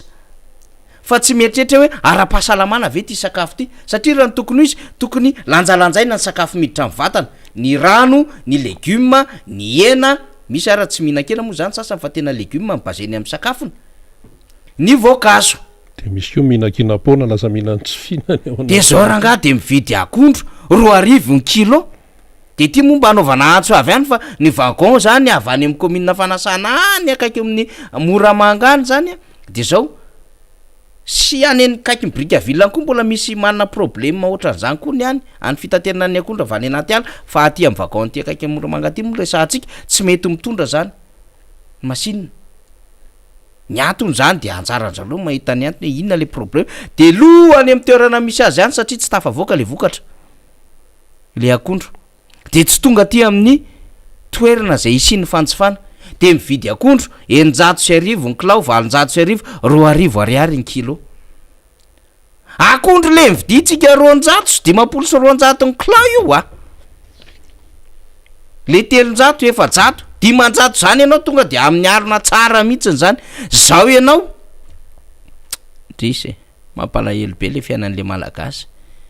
tena mampalahelo misy le fiainan'ny malagasy, tena hoe tsisy mirara ho an'ny piopy zao katsaka akorany katsaka koa vidina 700 ariary ny kilo, le katsaka 500 sy 600 le voaingana ny tongavany reto mpitondra fanjakany reto zao 700 ariary ny kilao niakatra firy avoeny zany de vola koa fa memaivana tena trop le izy mahasorena mieritreritra an'le zavatra, fa de reto moa zany tena tsy mieritreritra nininy ty mpitondra fanjakany ty, hitako le gouvernement tasary-piterahana be tsy fantatra ny DPA ny Eurovino na atao ekografia raha tsy mbola mahita sorotsorotra mihitsy ianao hoe tena efa akaikikaiky amoko ty ary raha ohatra ndraika ho tosenao io tsy hainao firy hoe firodoa io hoan'ny tontolon'ny tena fianakaviana mahay an'izany resantsika zany fa siansa zany a sao de mieritreritra zavatra feto indray nareo fa siansa zany médecine médecine gouvernement tasary-piterahana de tadika tsara ny tenentsika tamin'ny volana aogositra hoe niteraka zaza sampona de asa zao na hoe mbolo zaza sampona indray ny voakeo am'le gouvernement tasary-piterahana fa tena zany zavatra any tena tsisy miraharaha mihitsy n'le fiainan'le malagasy de mandeha fotsiny eny amin'ny lalany eny tsy fantatra hoe hoaiza ny direction an'le ramose fa de hoe raim-pianakaviana fotsiny tsy maintsy mitady de mandeha de misy fitenenana zay anina mipataloha ny aingona atao metimety de mba mezaka manao madio misasa mivoaka ny tranoko ny friperiko moa telonjato de efa mahazo tsaikany efa-jato de manjato arivo ariary mahazo pataloha velondrirana ary misy tsy mahazo le hoe tsaikany tsaikany zany lefa le sisandamba zany le tsy lohany io a le tsy deuxième soir io zany fa lefa le tsy hitanao hoe efa taille le ngeza be le izy a le loko le marevaka be efa tsy le lamody sy ny sisa zany de le varota fotsiny zany mba karakana tombony amerimerim-bolo eo zany de reny zany a karazarazany le manjato reny le tsaikany zany zany e le tsy ao anatin'le fenitra tokony ho varotana zany le atsarany sy le kalitaoany zany le friperie nefa efa lamba tota avady velany de mbola misy tsaikany telonjato de efa mahazo efa-jato de manjato de efa zay mba manam-bola kely de mba manasa tsara de voaka ny trano fa tsy fantatra hoe hoaiza ny direction toatran'izany koa le raha matoa tsy fantatra hoe hoaiza ny direction fa samy mitady de miteny rery de le kizy loha mandeha mianatra ihany zany maraina mba misy dite kely raha mafana kely raha mbola misy charbon an-trano de mety misy mofogasy le mofogasy hoa efa niakatra ny vidiny ronjato sy le raha manonaka zany nge le fiainan'le malagasy tena tsy afaka le malagasy sahirana tena mahantra misy le malagasy de mandeha le raim-pianakaviana de tsy hainao makazy iny andro alina vao mody zara fa misy roa arivo any anaty posiny zara fa tonga ohatrany mandeha tongotra amina 7 kilometatra aza mitsitsy an'le vola kely satria tsy nahita vola de vavotona kely de mora tesitra satria fa mora tesitra de nefa rano lasa feno pisoloky eraky ny tanàna satria feno ahoana tady vola de tsy manjary manao tsy fanao de lasa feno mpangalatra eraky ny tanàna satria lasa tsy maintsy voatery le fitadiavana ka le asa tsisy le fanjakana tsy miezaka manosika an'le secteur privé anao création d'emploi zany nge zavatra problème eto tanàna e marikoriko be mihitsiny a rehefa mijery an'le le zavatra iainan'le le fitondrantsika hoe tena mitondra zavatra tena apport ve io le redevabilité makany amin'ny vahoaka ve misy azo raisiny fa tsisy orinasa mandeha aza moa tena tadiavana fika rehetrarehetra zao ikapana ny tongony tsy andehanana nefa orinasa mamokatra piasa manarivona la preuve resaka tiko sy ny ahaza ny resantsika zany fa betsaka no mikatona am'izao fotoana zao akoatry ny resaka olana ara-politika fa mody hoentina aty amina resaka etra le izy na resaka déclaration samihafa de inona foana zany ny fandrarana vavety efa lasa ny vahiny tompo tanàna manjaka zaka eto amin'ny tanàna eto le fandrarana madinika tsisy amin'ny malagasy mihitsiny de fandrarana faran'izay madinika ny atsika io le anaovako vazivazy hoe atrano kitay menaka raha hoa lasa ny reto olo reto na de tsy tokony ikapan'le ala ary tsika zany le sapin mba hazona an'le kitay menaka fa reny koa mbola donginy le malagasy efa tsy mihinana am'le sotro normal le ngezangeza intsony efa zavatra le sotro kely kafe ny enana vary mbola tapy an'le mpitondra ndray tsy hiditra any ambavan'le malagasy le izy zay le sary a amin'ny fiakarany vidim-piaina sy tsy fahitana vahaolana io efa zara fa mihinan-kanina kely le malagasy mbola tapy andray aza mihinana am'le fietsika zany sy le tsy fandraisana ndraikitra mahatonga antsika iteny anjany de zay le tenentsika fotsiny asiana zavatra fotsiny eo anaty vavony fa tena efa mikaraintona fitina mandeha eny amin'ny lalana rehetrarehetra eny de tsy vitan'izay le sakafo hoanina efa tsy ara-pahasalamana ntsony fa de mitany otsany de asiana sakasakafo fotsiny vatana de tsy vita am'izany koa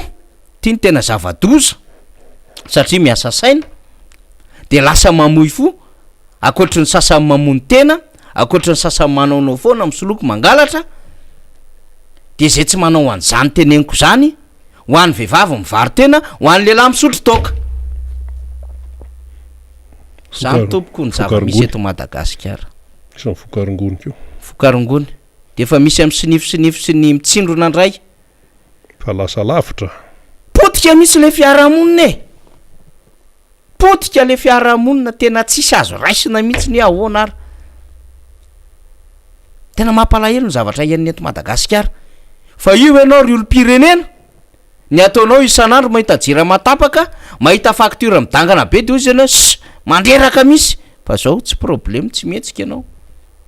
na ataony 800 000 ariary ny facture anao ny ainga taty am 50 000 ariary il faut payer mando foana ianao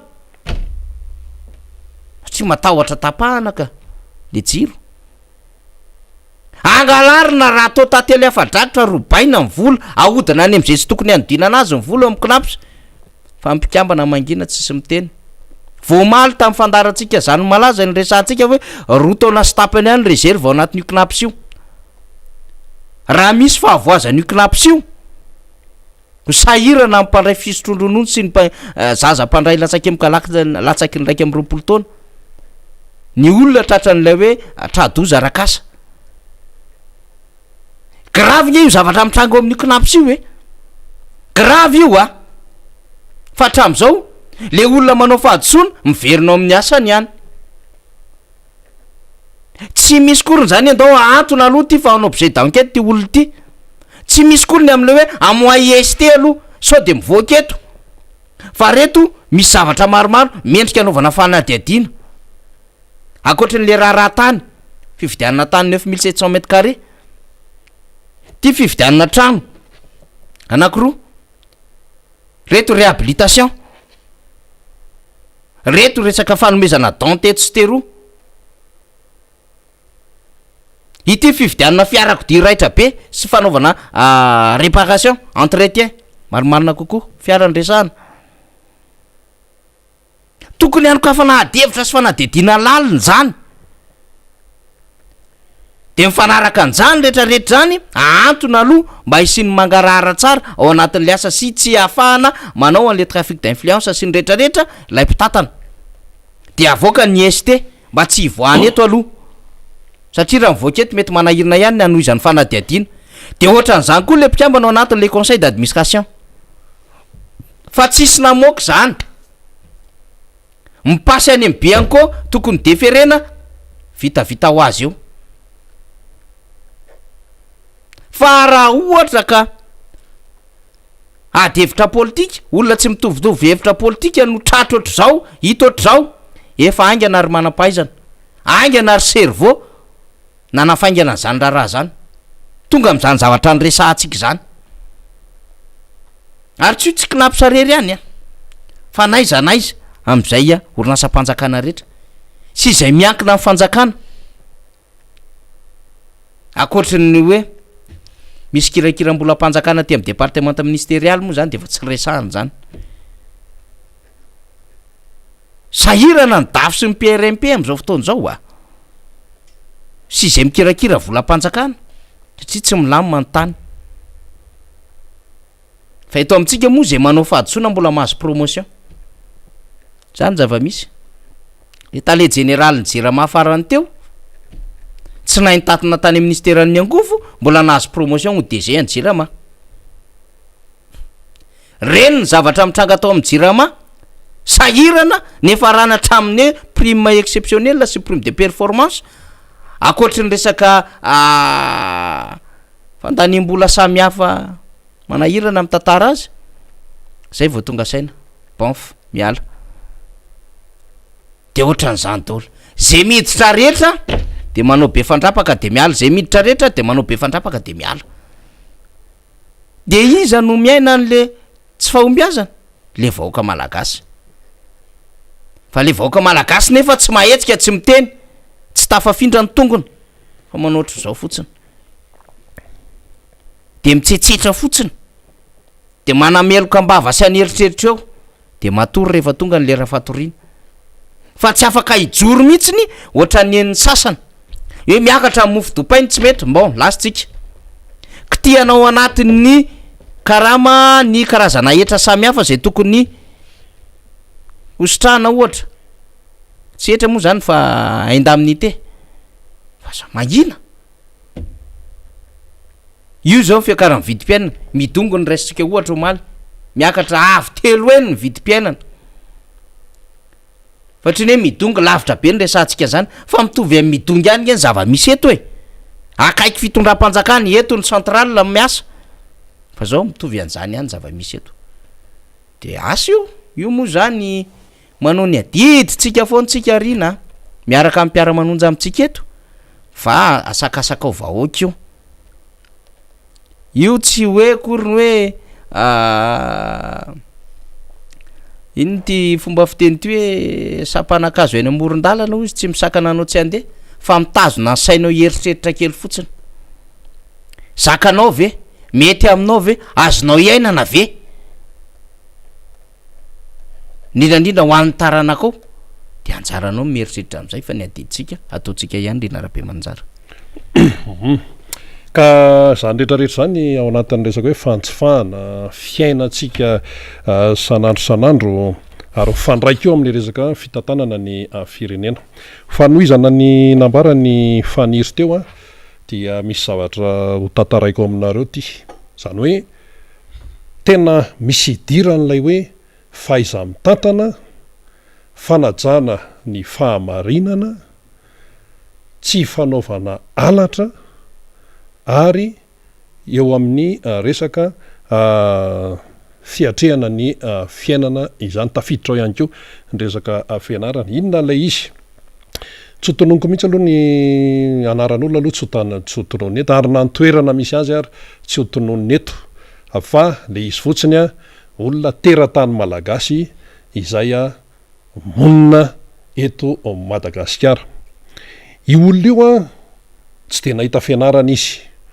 noho ny antony maro samy hafa ny resaka niveau social zany sahirana ny ray aman-dreniny dia tsy de afaka nandeha loatra izy zany tamin'ny fianarana fa nahazo CPE izy de sahirana de anisy maty tao anatin'ny fianakaviana zay tena hoe nikarakara sy ny sisa de bloqué teo zany lay fianarana dikan'izany zany tsy manana antony le diplôme akademika itony le olona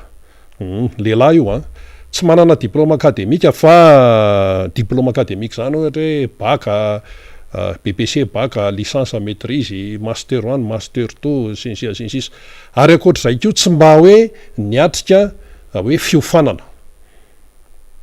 tsy nanana hoe fotoana ahafahana nanao an'izany fiofanana zany le olona zany noho ny fahasairanana fa zao io olona io de mahay manisa io olona io mahay mikoty vola zay zany ary tsy azonao hoe ambakaina izany izy hoe misy olona matsy mieritreritra hoe ity tsy de nahita fianarana de hoe ho ambakaina tsya marantsaina le olona ary mahay mikoty vola izy ary mahay manisa dia netombohany zany rehefa tsy afaka tamin'ny fianarana izy noho ny etraketraka ny fiainana dia nanao vary mandeha izy vary mandeha zany tsy hoe tao Antananarivo any fa mandeha any amin'ny faritra atsimo mandeha Menavaratra mandeha Metsinanana mandeha Mekandrevana ary io le fandehandehanana io zany ahitana zavatra maro sy ahitana expérience le fandehanana io zany no ohatran'ny hoe fiofanana tonga de lasa hoe fiatrehana fiainana izy ary nazahoany traikefa maro de maro tokoa tam'ilay fiatrehana le fiainana de rehefa nanao vary mandeha le olona ohatrinona hoe ianao ny vola nentin'ny ainga 5 millions de francs 5 millions FMG tany amin'ny taona 470 Madagasikara tamin'izany vao avy nivoaka crise ny 91 dia efa nisy vita zany ny crise de nisy karazana tetety misa kely de avy eo efa mipetraka ny fitondrana fidim-bahoaka zany dia le olo io zany tena hoe tena tsy maintsy miavy tena ko iza moa no amelona anao eo hoe angatakaiza ianao na angatakaiza fa de ianao zany tsy maintsy miavy tena de izay ny vola teo am-pelantanany de mbola nitoizany ihany lay avary mandeha dia ataony tsara nikajo hoe raha zao masoko arenako a dia zao ny tombony alaiko de mipetrapetraka tsara mihitsy zany lay kajy rehefa nandeha teny le fiainana nandeha teny a dia nanamboatra trano izy manana tany tany any ambambavohatra zany tsy tena hoe ambanivohatra be dia nanamboatra trano izy a trano tsy de lehibe fa trano misy efitra telo kelikely miampy ny WC zany sy ny toeram-pidiovana zany trano kelikely tsy de hoe lehibe dia aveo izy efa nanana trano toerany fa nanamboatra an'izay zany satria efa mba nahazo vola kely izy zany tam'le tombony tam'le fanaovana vary mandeha io de rehefa aveo izy napanofainy io trano io de rehefa aveo nanokatra épicerie kely izy tsy de lehibe koa le épicerie fa tsotsotra mivarotra enta-madinika reny zany savony sy ny sisa vary atsinjarany zany dia rehefa nandeha any le fiainany de nividy fiara kelikely izy fourgon kely mba hoe entina hoe tomatomanetana zany entina mivezivezy le fanaovana vary mandeha amin'io mandeha ihany fa efa nitombo le piasa zany dia misy mikarakara an'le fivarotana sy ohatran'izay de nandeha any le izy nandeha any dia lasa mividy taxi be anankiray le olona io taxi be dia niasa le taxi be fa ny kajy am'zany rehetrarehetra zany dia mipetrapetraka tsara tsy nianatra comptable le olona tsy nianatra gestion le olona satria izy tsy afaka nanao an'izay fa de hoe resaka cahier sy stylo fotsiny zay ny fitaovana noentiny nampiasaina zany tamin'ny fanarahana ny fitantanana andreo fananandreo izay efa nenitombo trany de le taxi be lasa nitombo anakiroa de lasa telo de nandeha ihany ny fotoana tonga ty amin'ny desambra 2024 le taona vao mivalona teo zany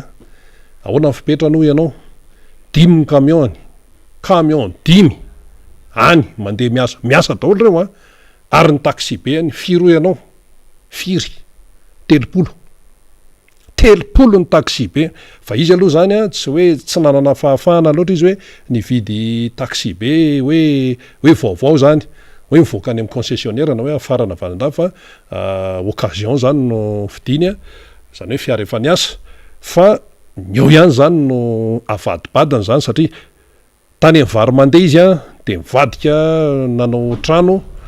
de napanofaina ny trano de nitombo koa zay trano napanofaina zany hoe resaka immobilier zany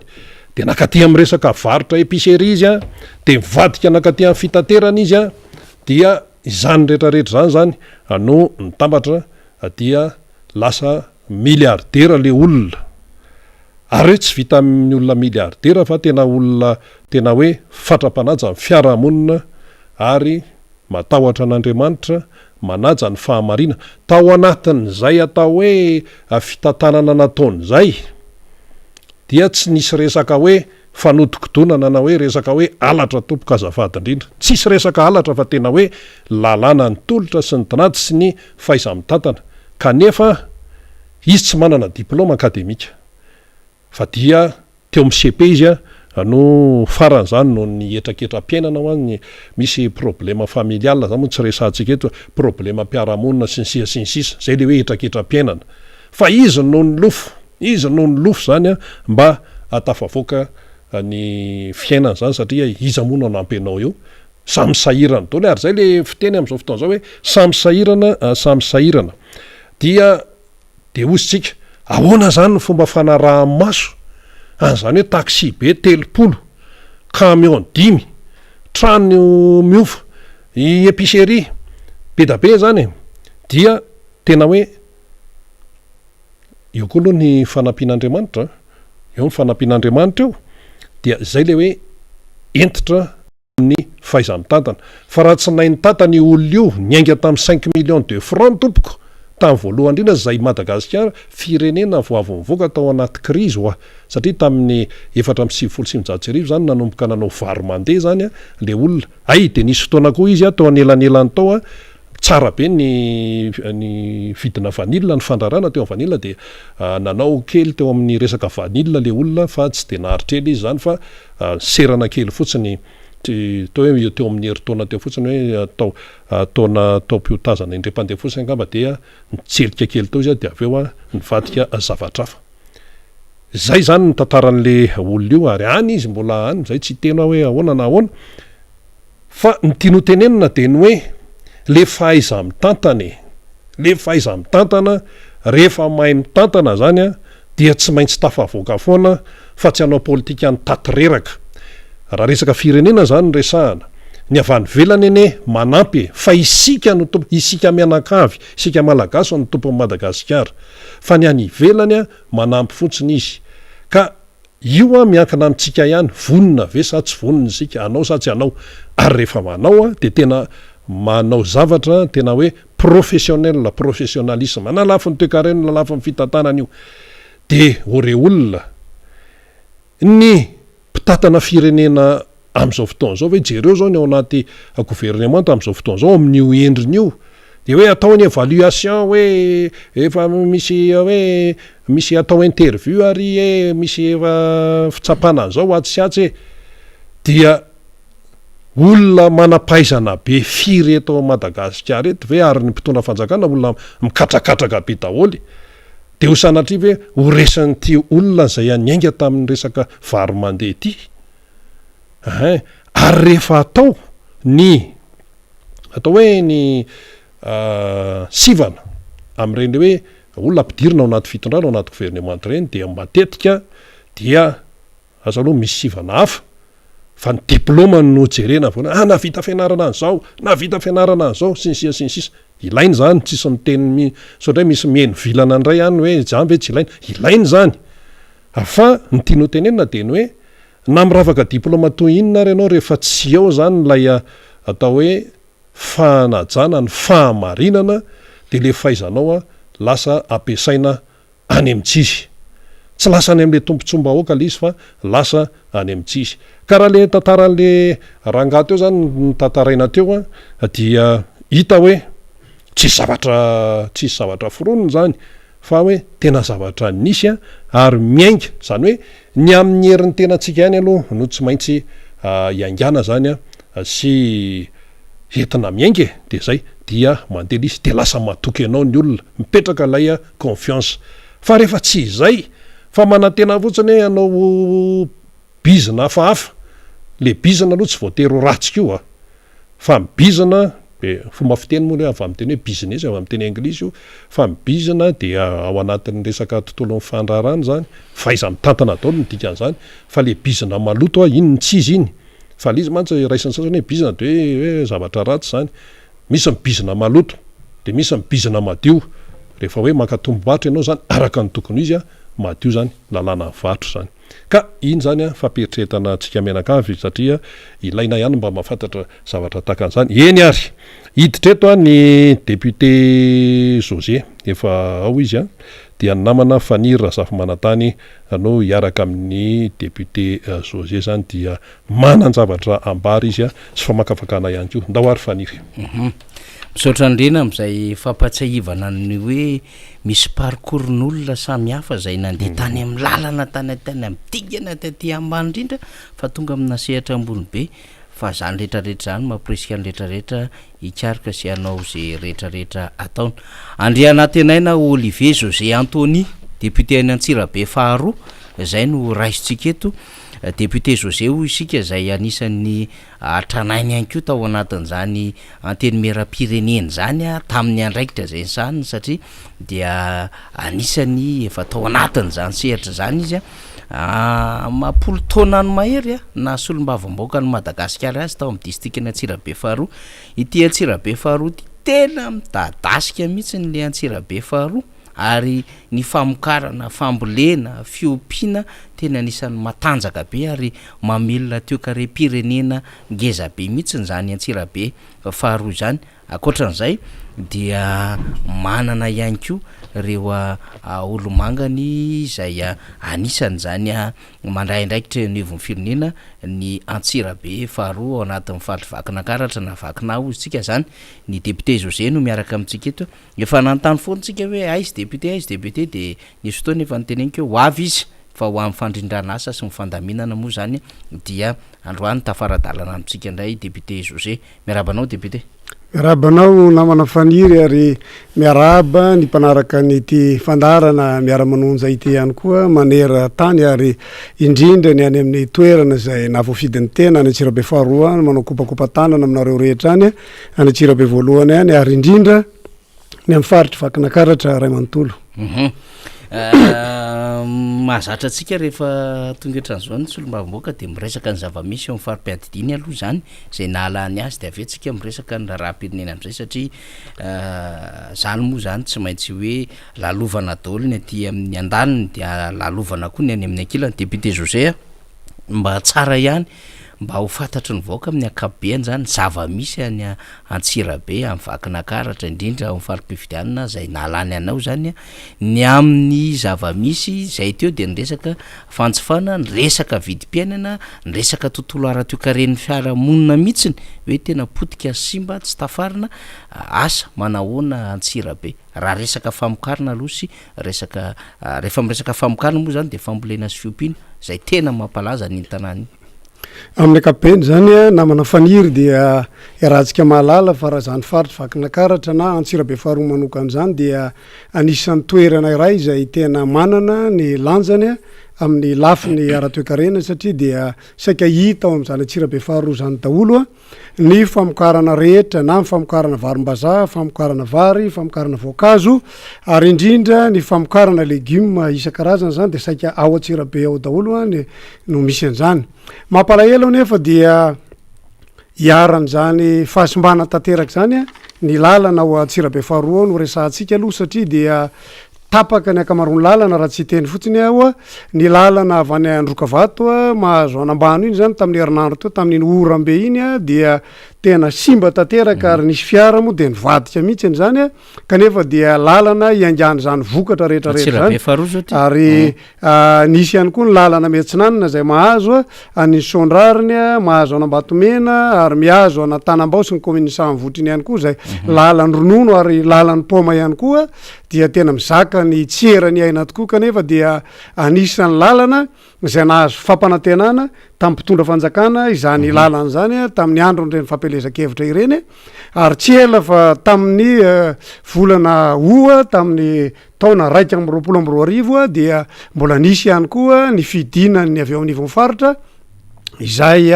nitondra an'ireny engin na ny fiara vavety fanamboaran-dalana ireny ary dia velombolo ny olona tamin'izany fotoan'izany fa dia hovitaina ny lalana ary hovitaina ao alohan'ny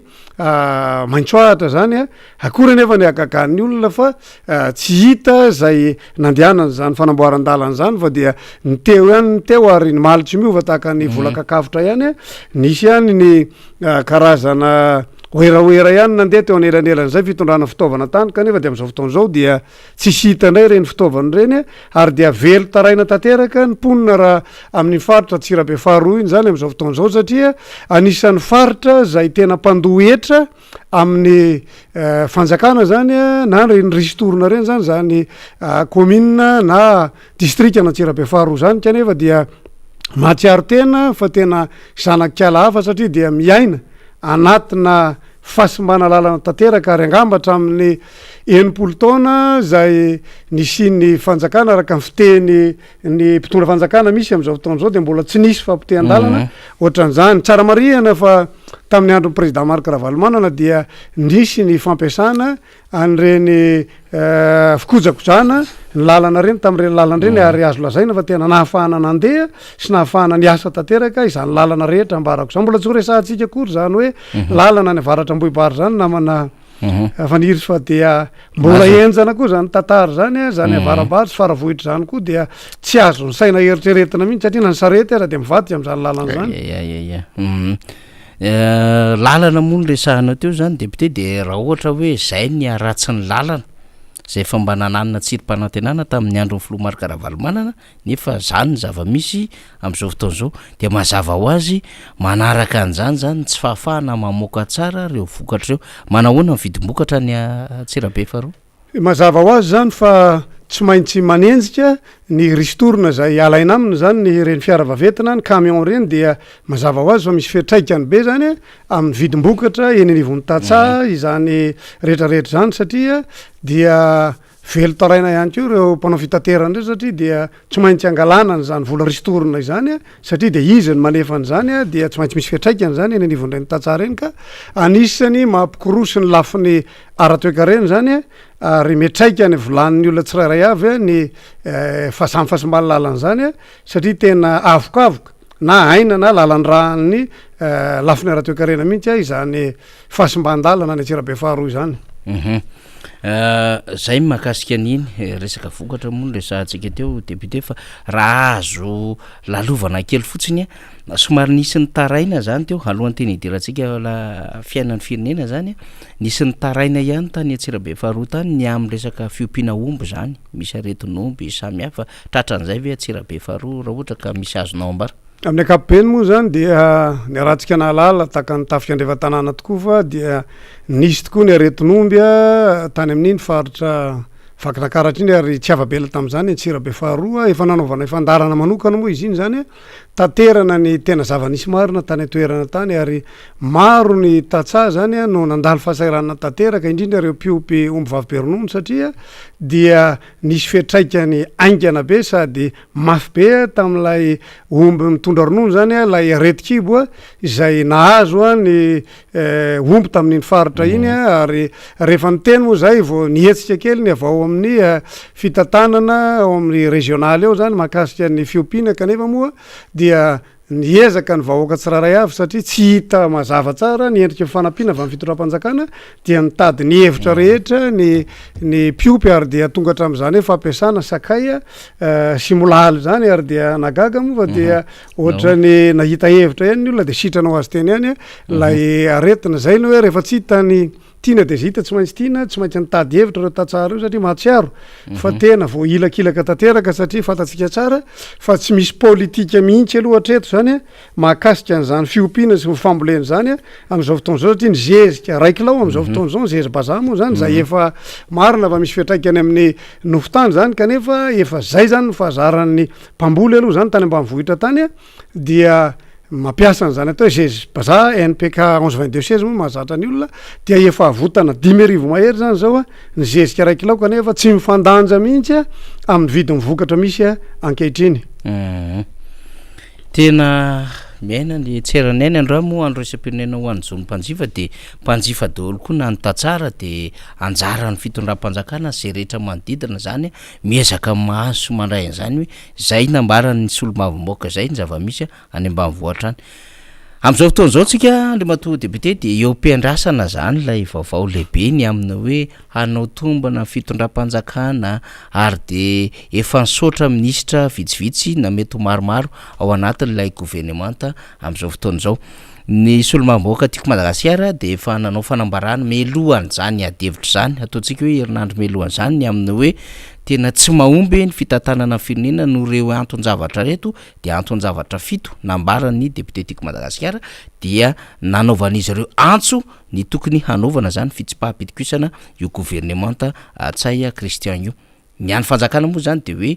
tsy nahomby nisy ny lesoka nisy ny tsy tomombana tamin'ny asan'le gouvernemanta ka dia ny filohan'ny repoblika no hanao tombana zany an'ireo mpikambana anatin'ny gouvernemanta miandry hatreto ny adevitra dia efa nisy ny teny fa tsy handray anjara ntsony ao anatin'izany gouvernemanta akoatrin'ny hoe miandry ny olo-pirenena eto aloha zany dia mbola misy raha mandeha any satria ny fampitambo avao iny dia tsy mahafoana mihitsy ny fitsarana gouvernemanta fa ny décret no mandrava ilay gouvernemanta satria ireo no nanindry azy ka eo am-piandrasany tsika zao ino ny fanambaranareo solomam-boaka tiako Madagasikara inona ny azon'ny député José azo resahana ho an'ny tontolo ny fitantanana amin'ny firenena ho an'ny tontolo n'izay gouvernemanta izay mihitsy satria io no manodina ny fiainan'ny firenena isan'andro eo am-piandrasana zany adevitra zany. Mazava ho azy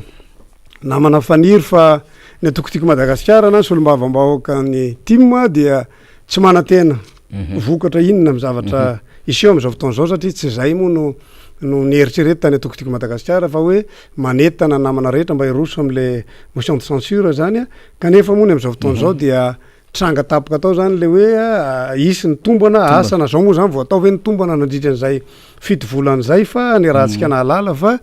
maro a ny zavatra niseho atao anatin'izany mpikambana amin'ny gouvernement zany ary angamba tsy mbola nisy zavatra niseho ohatran'izany teto Madagasikara satria dia hita tao daholo a zay nivoaka tam'ireny tambazotra tserasera reny a ny scandale marobe a teo anivon'izany mpikambana amin'ny gouvernement izany ary enatra tanteraka zany ary ankehitriny moa zany a dia nambaran'ny segy moa le hoe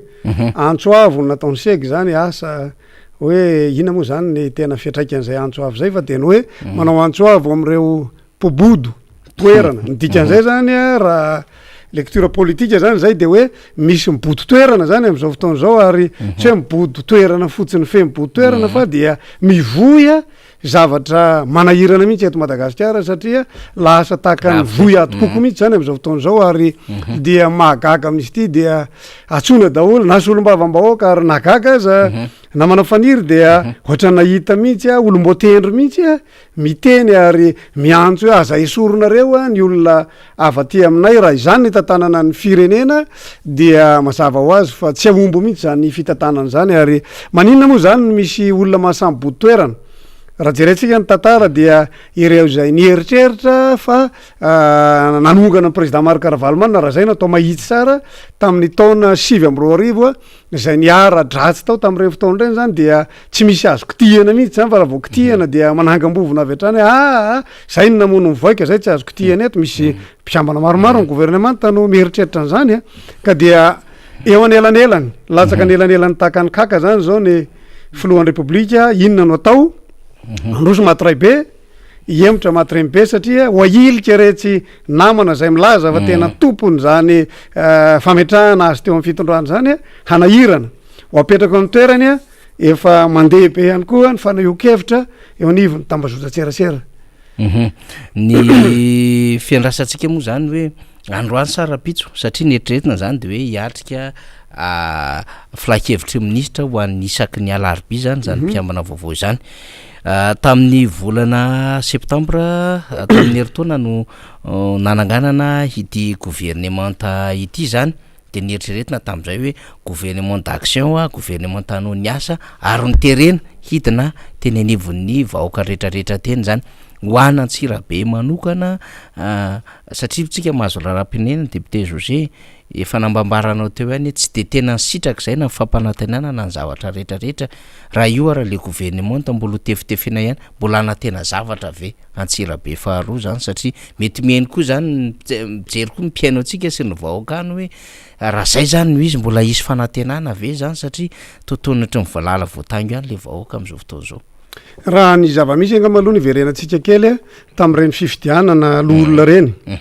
dia navory daholo ny be ny tanàna rehetra dia nisy moa zany ny karazana menasy ambadika mihitsy zay tsy miaraka lalana ny fanjakana dia tsy azo fampandrosoana zavatra nisy nefa tao Antsirabe moa dia anisany maro a tamin'ny reo mpanolotsaina zany a sy reo mera reo zany a no tsy niaraka tamin'ny fitondram-panjakana fa ny fidy an'ny loolona hafa zany a dia ny MMM ohatra zany tam'izany fotoana zany a dia nahazo karazana menasy mihitsy zany izy reo ary reto zay neverina fa niara-dalana tamin'ny mpitondra fanjakana zany de neverina fa hoe isy zany a ny fampandrosoana am'ireny toerany reny akory nefa ny agagan'ireo be ny tanàna zany fa na ny atratsy amin'ny andanina atratsy amin'ny ankilany de samy mitaraina daholo zany hatram'izao fa tsy mbola nisy mihitsy fidinany reny loolony Madagasikara ireny zany tany toerana mba nijery satria azadino namana faniry fa ny lolo Madagasikara dia piahy ny vondrom-bahoaka paritra zany hoe tena miahy mivatana an'ireny be tanàna reny ary velo taraina ireo be ny tanàna rehetra reo ary tsetsatsetsatsyaritra ny resahatsika kely zavatra mahakasika ny faritra alohan'ny idirantsika miresaka lay gouvernement teo tao Antsirabe dia nisy tokoa ny fanangona tsonia zay nataon'ireo be ny tanàna rehetra mba tsy tenenako hoe hatrany amin'ny 10 isan-jato zay niekenkenina tamin'ny fanonganana n'Andriamatoa gouverneur teo amin'ny toerany hatram'izao nefa gouverneur de mbola eo amin'ny toerany ary mbola miporofony teo zany fa izy dia mbola akaika ny fitondram-panjakana satria na ny be ny tanàna aza dia tsy nahazo fitenenana tamin'ny andro ny valomarsa teo ny mahatonga anay miresaka an'izany de tsotra ihany hoe ao anatin'ny fisavorotahana tanteraka zany zao fitantanany raha-raha-mpanjakana eo anivon'izany faritra ny vakinakaratra zany satria tsy mifankahazo ny be ny tanàna sy ny gouverneur zany am'izao fotoan'izao satria rehefa nandrehany koa gouverneur dia niakapofona ihany keo izy ary nametraka ny toerany ihany keo maha gouverneur azy dia eo zany zao lay fisaratsarahana ary anisan'ny niaran'izany atozay zany moa zany teo a ny be ny tanàna na commune ambony vohitra zany any Antsirabe voalohany ajantsika eo iny fa iresaka am'izay tsika am'lay mpikambana ny gouvernement maninona zany no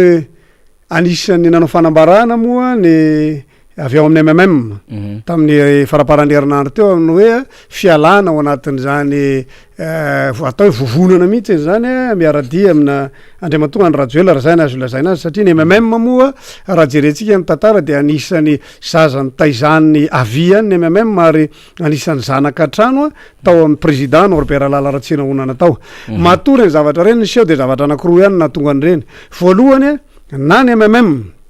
efa nitereny namany rehetrarehetra satria hiaran'ny atsojay daholo reny olombofidin'ny MMM reny raha mipeny tanàna fotsiny no resantsika namana faniry tena hiarany zany atsojay zany izy reny hatrany amin'ny fifidianana de niaran'ny fitoriana teny amin'ny fitsarana misahanany zany moa ry zareo na ao anatin'izay ihany koa na andriamatoa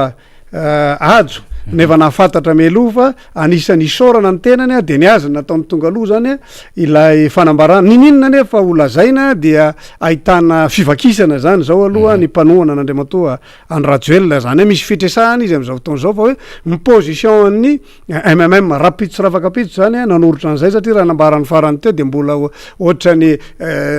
teny langage diplomatique angamba mivilaza an'izay ny teny somary mbola tsy misy position mazava tsara zany ka ny politika moa dia ho hitantsika ao ny ambaran'ny rapitso fa ny zava misy azo ambara aloha dia manana olana tanteraka izao mpitondra izao satria ny efa tao anatiny efa zatra ny hinana reo mpikambana amin'ny gouvernement tsy mety hiala fa mibody toerana ny ety avelany koa mba te hiditra ao ihany koa mba haka ihany koa satria araka n'ilay tena hoe raha ho lany ihany ny paisony akady atsoko raha ny labe mba hinana ozy dia eo zany zao le olana ary resantsika moa le fahaterahan'ny gouvernement maninona mbola tsy teraka ihany satria tam'lahady zao tsika rehefa nisy ny andry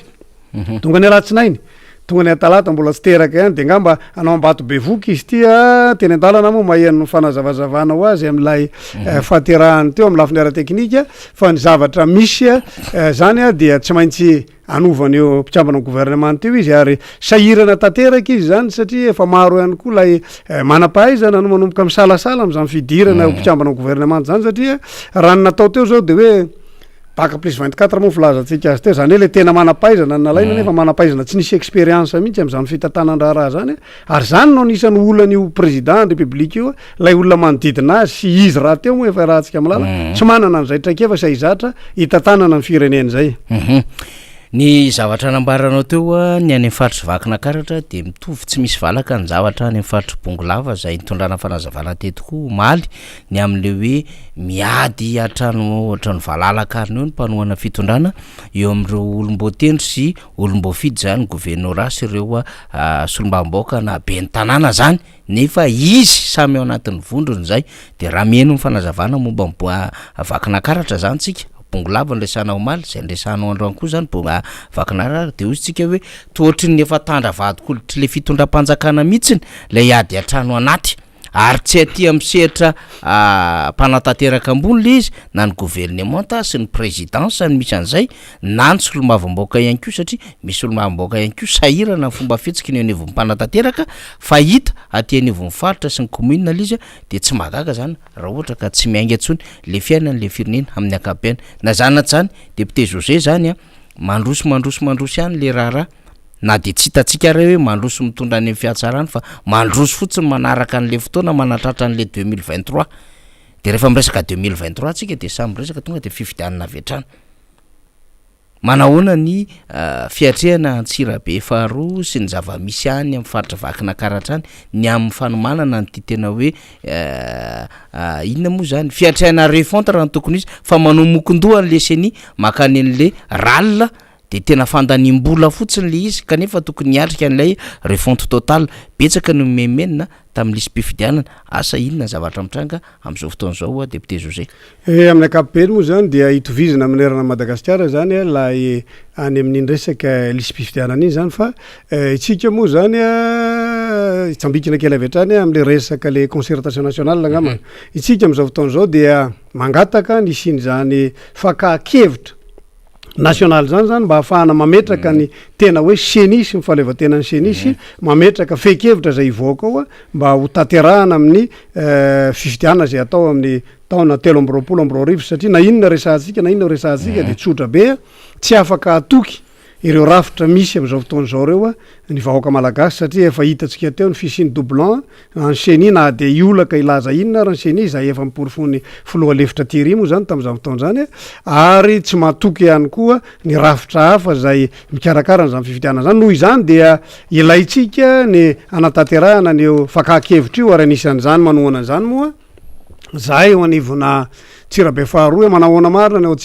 Tsirabe faharoa zany am'izao fotoan'izao dia somaro mbola mangatsitsika ihany zany raha izay na de nisy aza mifanaitanana rehetra am'izay fijerena ny lisy mpifidianana eny anivon'ny commune zay fa tapitra rehetra moa zany le fotoana fa dia miandry indray tsika amin'ny taona miditra io ninona zany ho resahantsika mahakasika nyty fifidianana ity dia mba isiny fifidianana mangarahara mahitsy ary ekeny rehetra de tsy afa miala amin'io resaka fakakevitra nasionaly io isika verentsika am'izay lay mpiambana am'lay gouvernemanta mbola tsy teraka teo zavatra misy eto Madagasikara zany dia tsy misy ny mangarahara tsy misy ny fitantanana mahomby hatrany amin'ny lohany mihitsy dia tahaka ny fara izy ty ka ny lohany mihitsy matsatso ary anisan'izany reo goragora rehetra raha nilaza ny filohan'ny repoblika tam'izany fotoana zany tamin'ny fianianany hoe ho tapitra treo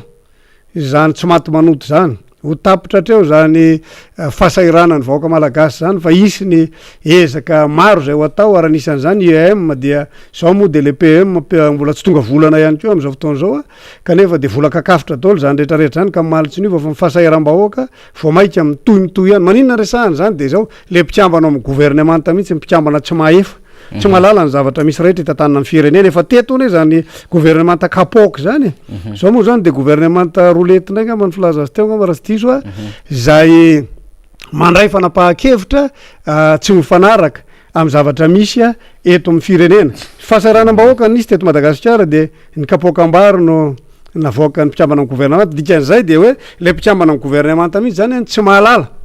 ny zavatra misy iaina ny vahoaka malagasy satria farina miaina fotsiny ao anatin'ny luxe rehetrarehetra sy ao anatin'ny fiara V8 dia maizina ao anatin'ny fiara ao de tsy mahalala itsony hoe inona ny tena mahazo ny vahoaka malagasy eto Madagasikara zay tena mandalo fahasairanana tena hoe any amin'ny hôpitaly zany am'izao fotoan'izao de tena maro ny olona amin'ny fiteniny avako aby zay hoe maty tsy lera ny olona satria dia tsy manana na vola ividanana fanafody azy ary maro de maro mihitsy zany am'izao fotoan'izao moa ny tena moa mahasolom-bavamboaka ny tena de mandray ny olona rehetra mandray ny vahoaka isan'andro isan'andro rehefa tsy mandeha ny tournée fa de tena nano hoanina na ny sakafo hoanina raha de tsy manana tsony ny olona fa tena miaina anaty fahatrana raha tanteraka maninona mahatonga zay tsy manana programa mazava fitantanana lay membre ny gouvernemanta fa zao moa de ny vary no afarana be deaibe zay azo lazaina fa mana be voa sy mana be kitapom-bola fotsiny andro zareo vahiny zay efa diso fantatsika loatra zany am'izany fandrarana zany fa lay programa mazava amin'ny fambolena sy fifimpiana de tsy misy etreto eny ary alohan'ny tena maraparanantsika hidirina ny fanontaniana zay mahakasika na fiainan'ny firenena ihany am'ireo tranga samy hafa nalaza tatoato ny jerama ny hermady ny gestion covid-19 ny resaka knapsa dia iresaka kely aloha tsika député José mahakasika an'ireo sosikevitra sy ireo soratsoratra samy hafa zany zay napetraky ny mijery tsika am'izao fotoana zao manerana izao tontolo zao iroso am'izany avatranytsika raha arjaona Jonix de fa tsy ny fanovana gouvernemanta tsy fantatra moa tsy ampy tsara le gouvernemasaka fa tsy ny fanovana gouvernemasaka zany ny raha arjaona zany raha soana tena eny Eliana tena maharipera rangamy malagasy zay moa zany zava-misy tena mahavarina tokoa izy a Jacqueline Rasovolona coucou MM miara-manonja le MM de coucou an Jacqueline zany a Entsora Sitrakinena nandritry ny tondrany Rajoel de niseho daholo tokoa ireo zavatra tsy hita atao anatin'ny 90 taona saingy zavatra ratsy daholo fa tsy mba nisy tsara izao ny vokatry ny velorano nataotao foana de veloko bay mihitsy veloko bay misaotra ny Entsora Sitrakinena antsika Izaka RKZ misy toeny ve izy ty izy rehetra mihitsy izy rehetra mihitsy no mila miala fa inefficace misy adevitra ohatran'izay navoaka ny volony européenne ao ambadika ao de ho resahantsika any makasikasika ny resahany Andriamatoa Zaka RKZ ty zany izy rehetra mihitsy no inefficace ozy izy Carmen Jodia manao nareo ekipa ny miara-manonja rehetra de miaraba zany an Carmen ihany koa zany zay manaraka ny fandarana zany I Arrakoto kopatanane manao ona daholo sika ato amin'ny MBS miara-manonja tsy adino technicien de kopatanana ihany koa ho an'ny Arrakoto manaraka Era Benja bonjour ty Brest de miaraba ny any Brest tena mpanaraka isan'andro de makasitraka indrindra Tovrazaka gasy 55 gasy 5 no isaika iondra na ny mayoty hay fanomezam-baovao zany ty teneniny ty zany efa nyteneniny rina teo ihany izy io mbola Tovrazaka ihany ka le lalamby lasany mamo vadobe ozy izy de tsy mitondra vokatra malagasy itsony lay machine Tovrazaka ihany vokatry ny nataondry TGV zao fahatran'izao raha mandeha ery amin'ny bypass ianao mivoaka ety Akadimbahoaka de mahita lay tany be misy trano hafahafa be ao tsy hay atao trano io na inona fa voagasy no manao trano io efa légionnaire be de be no mandrava anio eo manahirana ihany izy ty zany io zany de asa no tsy misy eto Mada satria lay TGV dia nampanantena fa hanome asa sy amboatra orinasa be de be eto Mada I TGV kinanjo loza ny afaran'ny gasy rehetra de mahita loza daholo ninira tsimba saripiterana mila laxatif izy mbola tsy hita tsara le tsy voasora mila laxatif izany impuissant le fitondrana fensora bendrina miaraba ny mpanolotra miara-manonja de miaraba ny fensora bendrina ihany koa Rado raha falimanana Andria Mano Isoa de rovina zany Ramily no teraka rafanja fandeha hoe fa herinandro zao raha vao efa herinandro zao raha vao miandry eo lasa vavy fa ingany tsy ho sarim-bavy ataontsika tsara koa le firindrany soratra fa na le sasahirina kely mamaky an'le izy mbola Rado raha falimana ihany Andria Mano Isoa tia miaraba antsika rehetra avy atenasana ihany fa lay lisy mpifidianana nisy nangalatra zany atao inona io moa zany le tamara mainty rano zany fa izao tsy mino hoe tsy manana taratasy hoentina any amin'ny WC mpangalatra azy fa ilay politika maloto tsy miala mihitsy ve zany manaraka tsara ny fiarahamonina Jean Jacques Samuel miaraba antsika rehetra tompoko asa raha reny mpitondra zao fahoriana mahazo ny valala be mandry tokony eniny ka mbola Jean Jacques Manuel ihany tena tsy lasa tsony kosa aloha ety fiakaran'ny vidim-piaina anty hitsako bill roulement fa tsy mba hitsako bonbon kanety akory fomba fijery ny vahoaka daholo zany ary mahafinaritra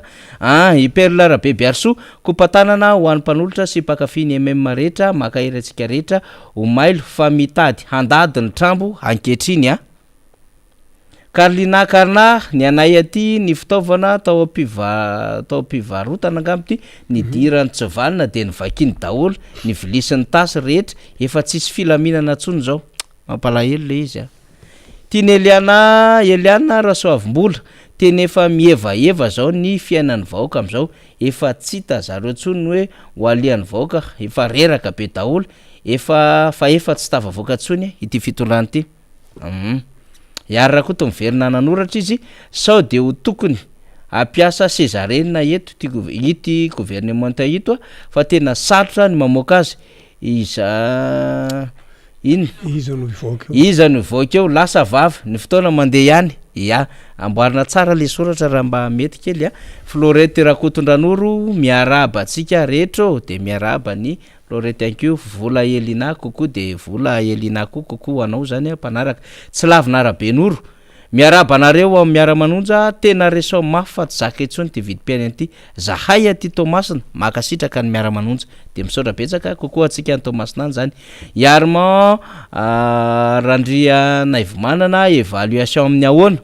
ny firenena rehefa lasa any am-paosiny deba daholo ny PIB individuel inéligible de l'administration individuel inéligible de l'administration zay ny fomba fandikany namatsika azy kely RGA ozy izy ny manam-pahaizana matetika no tena fosotra de misaotra azy tsika zany zay amin'ny akabeany ny fomba fijeriny vahoaka ny zava-misy député José sady miaraka mamaly amin'iny ianao no atambatra reto fanontaniany reto miala tamin'ny Hermady nandalo tany midoanina saiko privatisena nandalo any mijirama mbola tsy mety vita ny kroma am'izao fotoana zao ny eny amin'ny université ny mpampianatra ny mpandrara ny mpianatra manana olana nandalo ndray ny gestion Covid-19 tena tabataba ny Cour des comptes ny amin'ny fitantanana tsy naomby ary ny sehatreresam-pirenena ihany koa de mahita am'le tsy fahomby azy an'le fitondram-panjakana am'izao fotoana zao io ndray voaka ndray ny rarakinapsa député José mazava ho azy zany fa lay fitantanana ny raharam-pirenena mihitsy ny goragora ary raha jerentsika dia saika miverimberina ilay scandale safady lay scandale misy zany am'izao fotoana zao saika miverimberina satria dia mitranga indray io zao any rarakinapsa am'izao fotoana zao zay azo lazaina fa tena finanana mihitsy ny atsembohan'ireo mpiasa madinika zany izay manao latsan-kemboka ao anivou zany kinapy zany kanefa dia ohatra ny tsy hita taratra loatra lay fandraisana andraikitra eo anivony zany fitondrana zany am'izao fotoana zao fa saika veriverezina indray aloha zany am'ty famoahana ny mpikambana anivon'ny gouvernementa ity ny zavatra azo ambarana mana faniry dia tsotra ihany tsy mety itsony zany izao fitantanana ny Madagasikara zao zay no azo ambara satria tena tsy hita itsony hoe inona no azo atenaina zao tsika am'izao fotoana zao dia tsy misy mihitsy ny programma mazava tsara hiatrehana ny fiatraikany ady zay fanandrinan'ny Rosianina sy ny Ukrainianina am'izao fotoana zao nefa irahantsika mahalala zany am'izao fotoana zao fa midangana zay tsy izy raha tsy tia zao efa mananokanika ny $150 ano any angamba ny raha tsy tia zao ina manafaniry ny baril am'izao fotoana zao nefany ny vitsolotra zay amidy eto Madagasikara zany am'izao de $91 dikan'izay zany tsy azo itovirana mihitsy zany fiakaran'ny vitsolotra ary tsy azo itovirana mihitsy ny fiakaran'ny vidim-piainana eto Madagasikara de mba aiza zany ny politika gouvernementany am'izay ny solika zay resahanao zay fa naizanona zany ara ny expérience politique sy ny expérience nandalovana député José satria ny fahafantarany rehetra ny député José de anisan'ireo député zay anisan'ny tranainy ihany efa elaela mihitsy zay nefa nafantatra député José eto ianao 2024 mbola io ianao zany hoe niaraka tamin'ny président Marc Ravalomanana tao anatin'ny fotoana nitondrany mihitsy ianao ary nandalo an'le traversée des déserts samihafa ary mbola tonga anatin'izao fotoana 2024 zao fampitahana kely tsotsotra marina va tena tsy hitovy betsaka fa niainany vaoaka tamin'izany sy ny fomba nanongotana amin'ny président Marc Ravalomanana teo tena hoe hitondra paradisa kely an'le malagasy mihitsy le fitondra tamin'ny 2024 kinanjo tsy zany zavatra mitsanga de zay le mba tsara ihany mba andraisan'ny vaoaka am'izay le fampitahana kely tsotsotra satria le république ny diavinao zany taty amin'ny président Marc Ravalomanana nandalo taty amin'le teteza mita nisy président Rajonary Mampianina zao ndray miveriny Yahya Rajoelina zany hoe nisy lalana be da be nandalovan'ny député José tamin'ny mahasolombavamboaka anao mety misy zavatra maro be tsapanao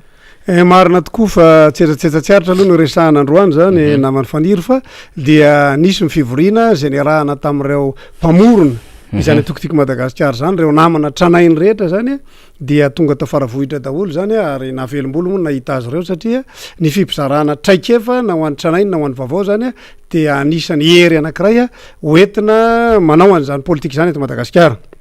marina tokoa ny teninao satria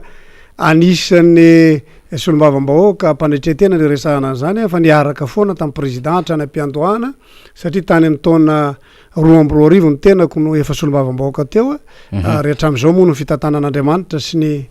fametrahan'ny vahoaka anao tsirabe fitokisana de mbola eto aloha zany hatramin'izao be de be tokoa ny lalana ny diavina ary taony mangidy taony mamy anisan'ireo solombavam-bahoaka niaran'ny erisetra tamin'ny taona 2020 zany ny tenako satria de anisan'ireo solombavam-bahoaka samborona tamin'izany fotoana zany velatsika eo iny fa ny tena ho resantsika manahoana ny fampitahana de hoy zay hoe mampita zahatra mandakana zany raha mifitatana amin'ny président Marc Ravalomanana sy mifitantanana misy amin'izao fotoana zao zany no jerena satria tamin'izany fotoana zany na dia somaro sahirana ihany ara ny olona na eno an'ilay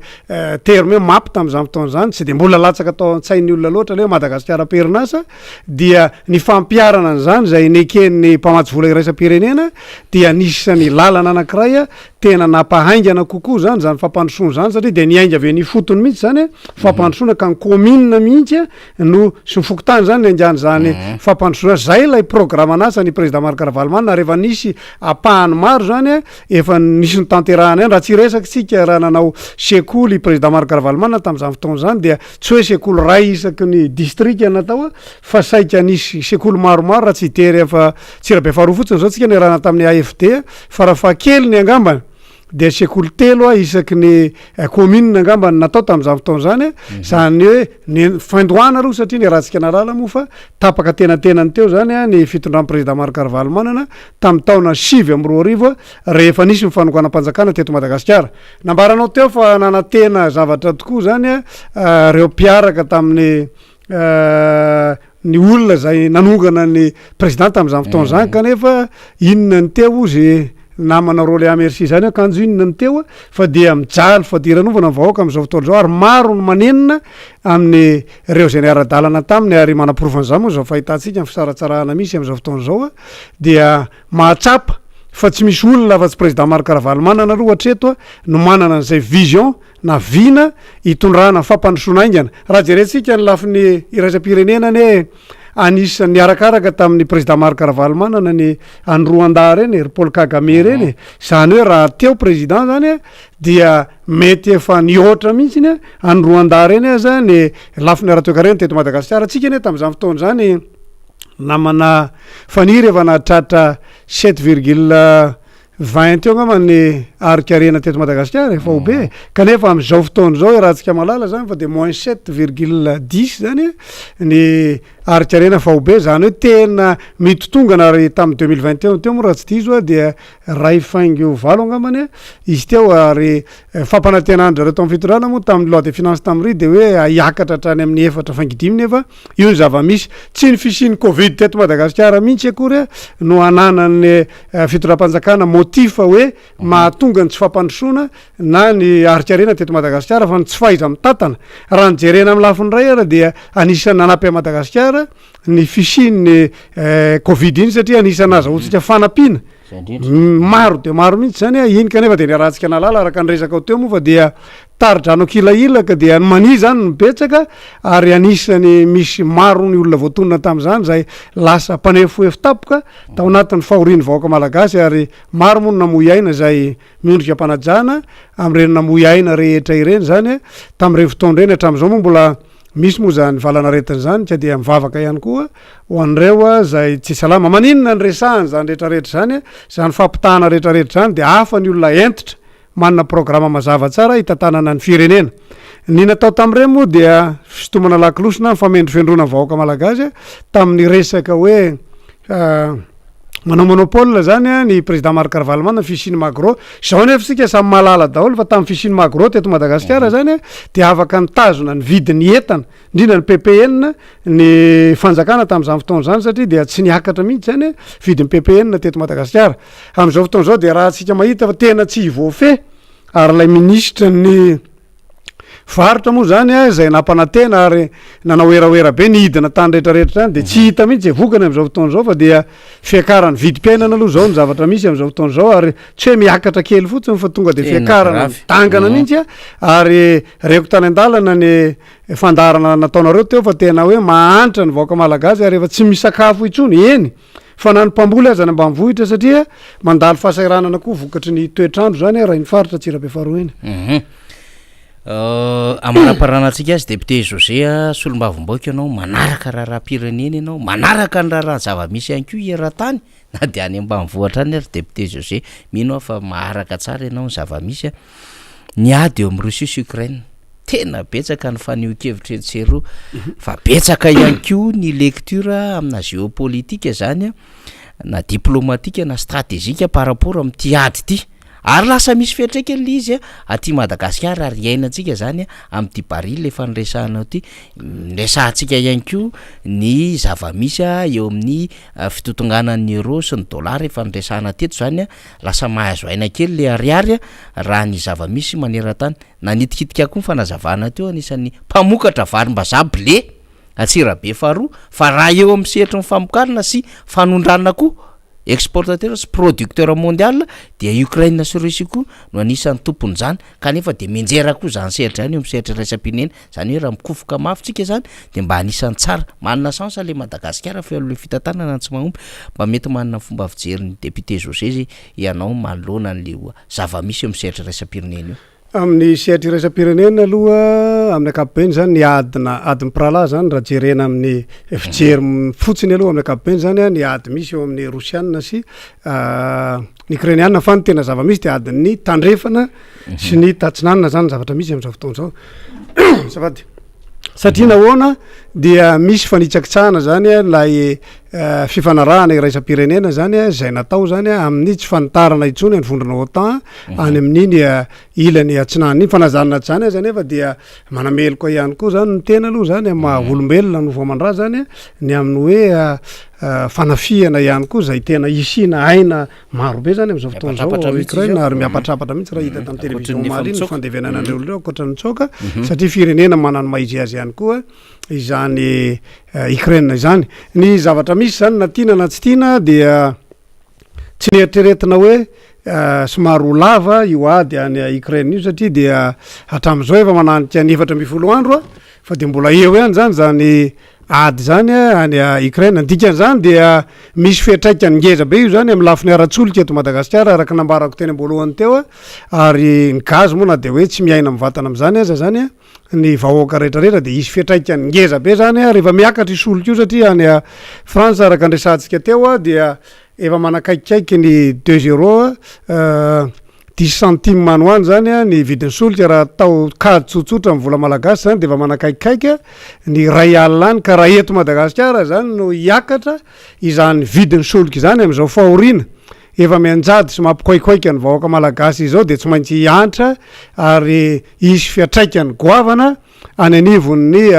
tokatrano tsirairay zany fiakaran'ny viditsolika zany satria tsy maintsy hiakatra ny frais hiakatra daholo ny zavatra rehetrarehetra ary dia andalo fahasairanana tanteraka mihitsiny ny vahoaka malagasy zay tena efa miaina ao anatin'ny fahantrana tanteraka mihitsiny am'izao fotoana zao satria na ny klasy teo tenatena le klasy moyenne aza moa de efa tsy misy tsony zany am'izao fotoana zao fa dia ny vahoaka tena sahirana zany no hita am'izao fotoana zao ary manampirovana zany angamba rehefa mandeha any amin'ny lalam-pirenena reny isika namana faniry dia ny ankizy kely ary am'izao fotoana zao dia lasa manotototra ireny lavaka amin'ny lalana simba reny tsy eto ihany marobe mihitsy fijery azy manko toatrany hoe fa iny lalana iray sety iny fa hatrany Tuléar hatrany amin'ny lalana sud-est iny tsetsatseta tsy aritra moa no tiako resahana amitsika fa hoe tena anisan'ny zaka nitserany aina koa zany iny faritra niaraka tamin'ny Filomarka Ravalomanana tany Mananjary tany Tuléar fa anisan'ny tena mizaka nitserany aina izany faritra atsimo atsinanana zany am'izao fotoana zao nefa tsy hita mazava tsara ny politika tena fanampiana izay atao ny fitondram-panjakana fa ny zavatra nisy tany aza moa dia enatra tanteraka satria dia ny an-jareo frantsay sy ny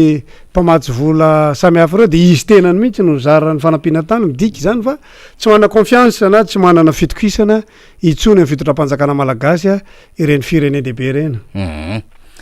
zay tokoa ny zavamisy satria raha toka mahita ny vaovao zay miparitaka indray am'izao fotoana zao navoakany Africain Intelligence dia miresaka indrindra ny fandalovan'ny vondrona Européenne teto Madagasikara zany ary nanao fakakevitra sy fionana samihafa zany tamin'ireo sampandrara dia nahita izy ireo zany ny am'izay hoe fitantanana ny zavamisy eto Madagasikara zay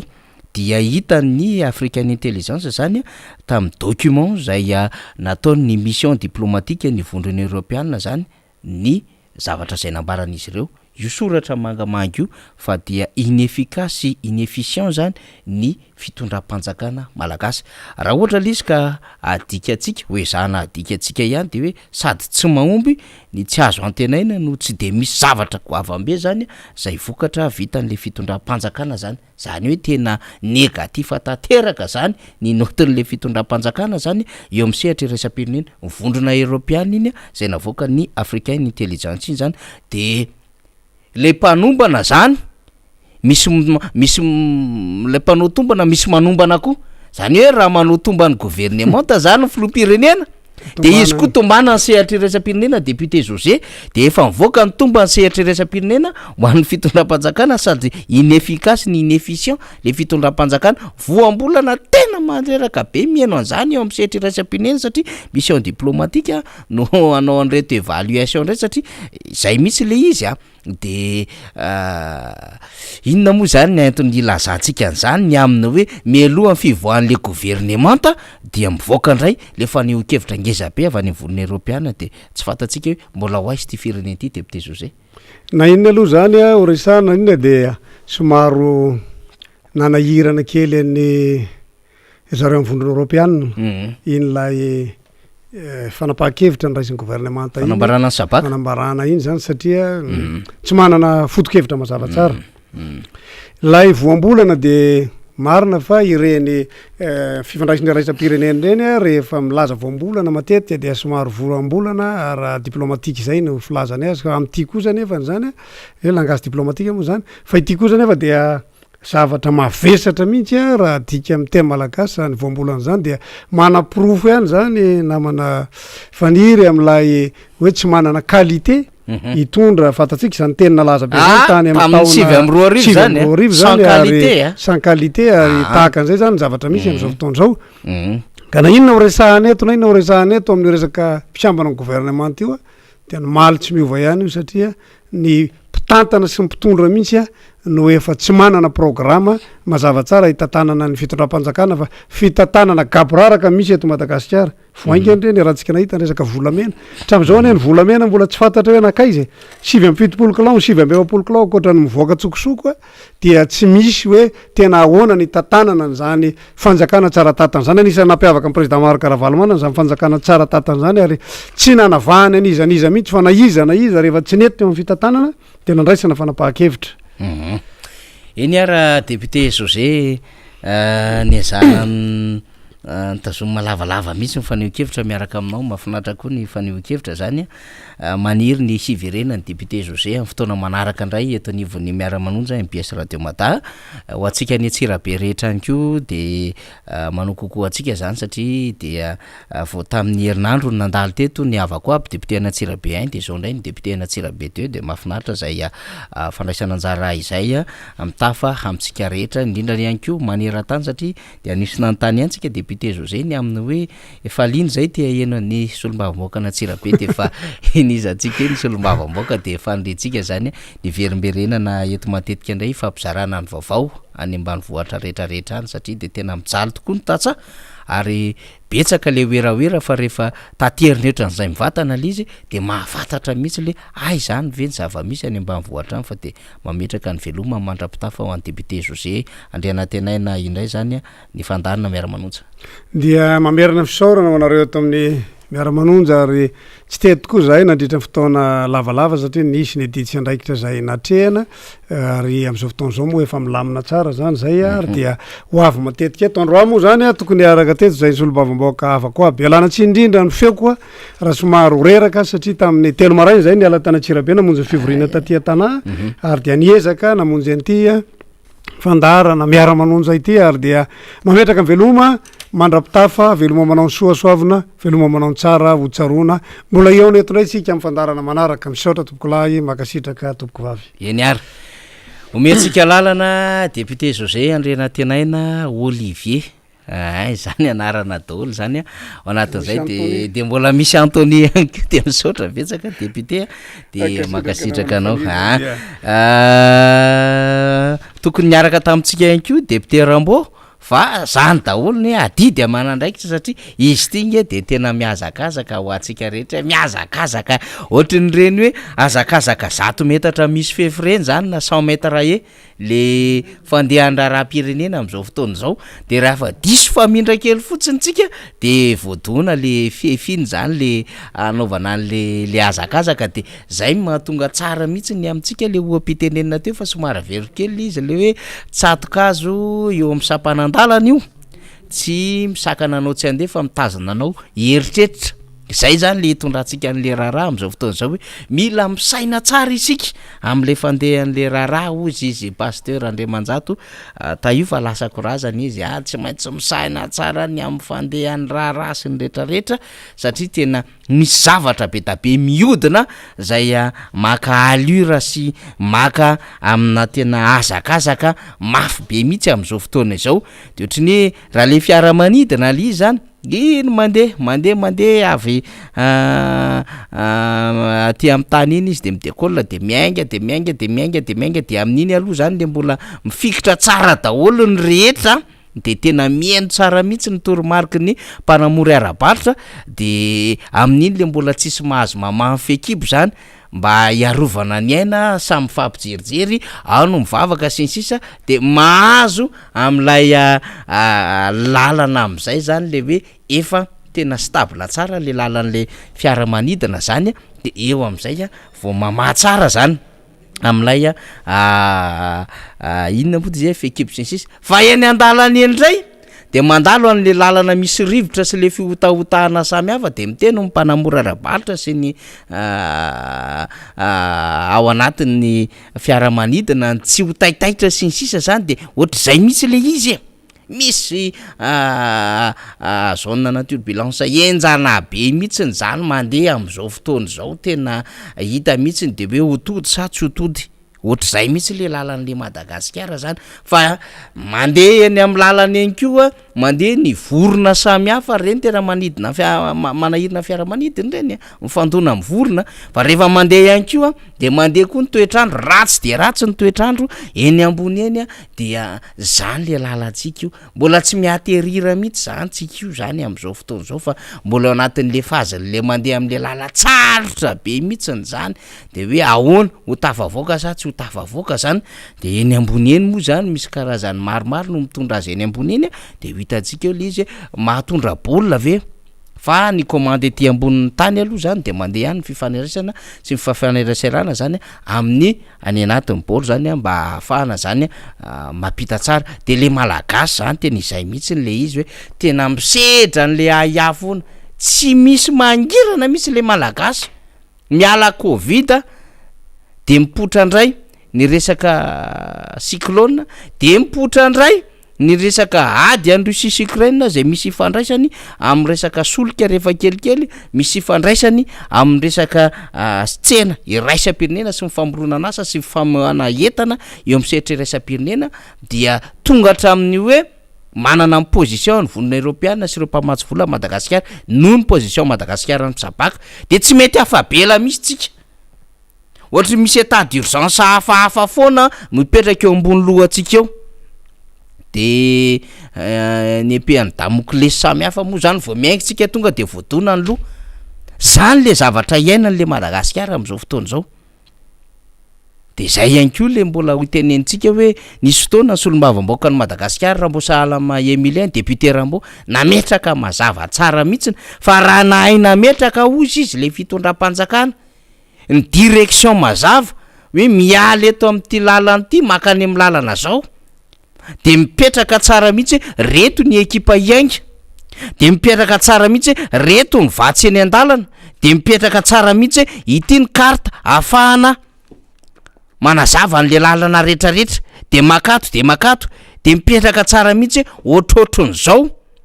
ny fomba andehanana eny amin'ny lalana eny zay ahafahana manao fijanonana na mandroso kely de ahafahana ihany koa makaina sisy de tafavoaka le izy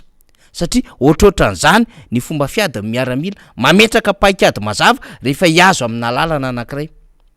veritsika zay teny député Rambo zay de raha mijery tokoa ny zava-misy am'izao fotoana zao de tsy hitanao mihitsy inona moa le paikady mazava ohatry ny mandeha de miverina foana le fitondram-panjakana le fitondram-panjakana nge niainga tato amin'ny point A hoe ho any amin'ny point B fa tsy tonga any amin'le atsasa-dalana ndeha ataontsika hoe point A sy makany amin'ny point B zany ataontsika hoe 100 metatra tonga teny amin'ny 10 metatra izy de miverina ndray de tonga kely ndray izy 10 metatra de miverina ndray de raha teo aloha izy navita 10 sy 10 metatra miverina aty amin'ny 10 metatra ndray izy zara fa mahavita 10 metatra zao zara fa mahavita fa 3 metatra de izy mahavita 3 metatra io mbola eritreritra izy fa havita 100 metatra hatrany amin'ny faran'ny le mandana fa rehefa tena diniana na ho 10 metatra ara tsy ho vita ntsony satria tsy mazava le paikady sy le fotoana andehanana tsy mazava le drafitra samihafa andehanana eny amin'ny lalana eny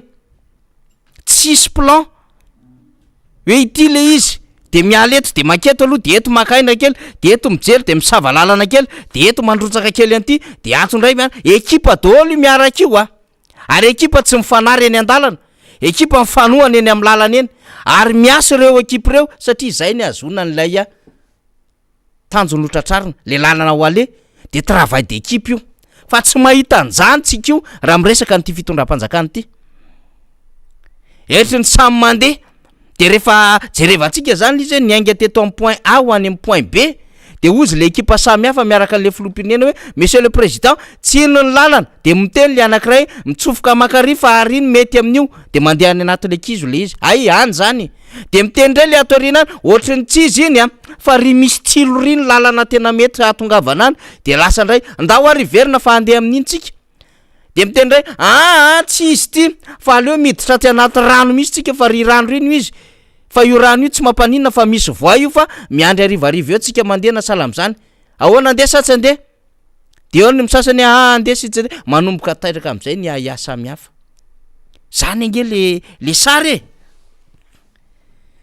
de tsy maintsy tonga any amin'le objectif andehanana mihitsiny zany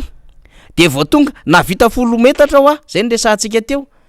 de miverina de mba navita 10 metatra kely de miverina de navita 10 metatra ndray de miverina de navita 3 metatra de miverina de zao mieritreritra fa iotra lavitra any amin'le 10 metatra azona an'le 100 metatra tsy tafavoaka mihitsiny isaky mandeha de miverin-dalana isaky mandeha de miverin-dalana de any mpitazany ety ivelana zany mahitanao de ozy izy ny olo hoe sady inefficace iny inefficient fizano mitarika azy hoe riano e tena vanontoliary zany petra tsisy neninina azo antenaina amin'iny tsy makaizy iny tsy tafavoaka eo iny resa be fotsiny de mbola efa natenana ihany zany le mpitaridalana le mpitarika le lehibe le filoha hoe mbola tena zao nataotsika de izy mandeha any amin'le lalana eny mbola miteny ndray izy satria mahita lalana simbasimba kely samihafa izy sy maheno any ho amboarina ny ary ho ataony ny ary izy nefa amin'io mbola tsy tonga any amin'ny atsasa-dalana na mifefaky ny lalana koa le ary mbola tsy tonga any am'zany de zay le izy nefa de mbola mieritreritra fa ho tonga any amin'le lalana any amin'le point B de rehefa tonga any de mbola nitatra point C de mbola nitatra point D nefa ity raha tsy hitany mivoaka amin'ity telo taona teo foana mivezivezy mandeha de miverina vezivezy mandeha de miverina miditra anaty ala miditra anaty tsilo milatsaka anaty rano misy voay mahita onaona de mitsofoka kely de miala tonga le fomba fitenenina hoe manao tsobo-drano ramengaly lasy bebe ramengaly mivoatonona ao anatin'le raharaha ohatran'izao raharaha koa zany tatary zany misy dobony ramengaly mihitsy any fa tena le fiainan'le fitondram-panjakana mihitsy ny ohatran'izay de le ekipa miaraka aminy latsaka eny an-dalana de sasany efa verivery any de ny sasany efa ny abandona de ny sasany moa ny tenene mialay ianao fa mandiso lalana ianao tsy any amitsizika ny tondronao mitodika le filoha ianao janona ianao mety lapoasy ianao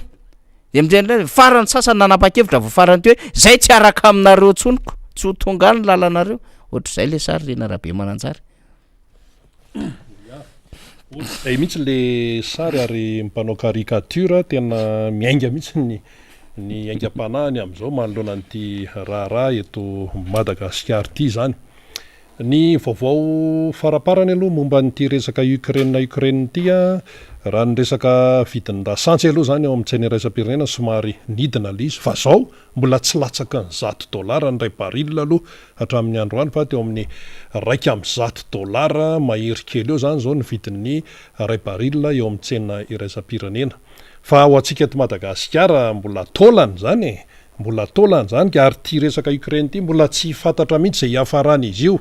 fa lizy aloha zany amin'ny ankapobeny de hita hoe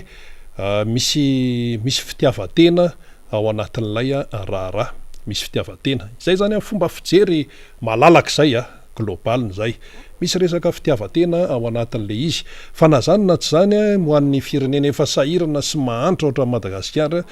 dia io nanao politika amin'ny misababaka io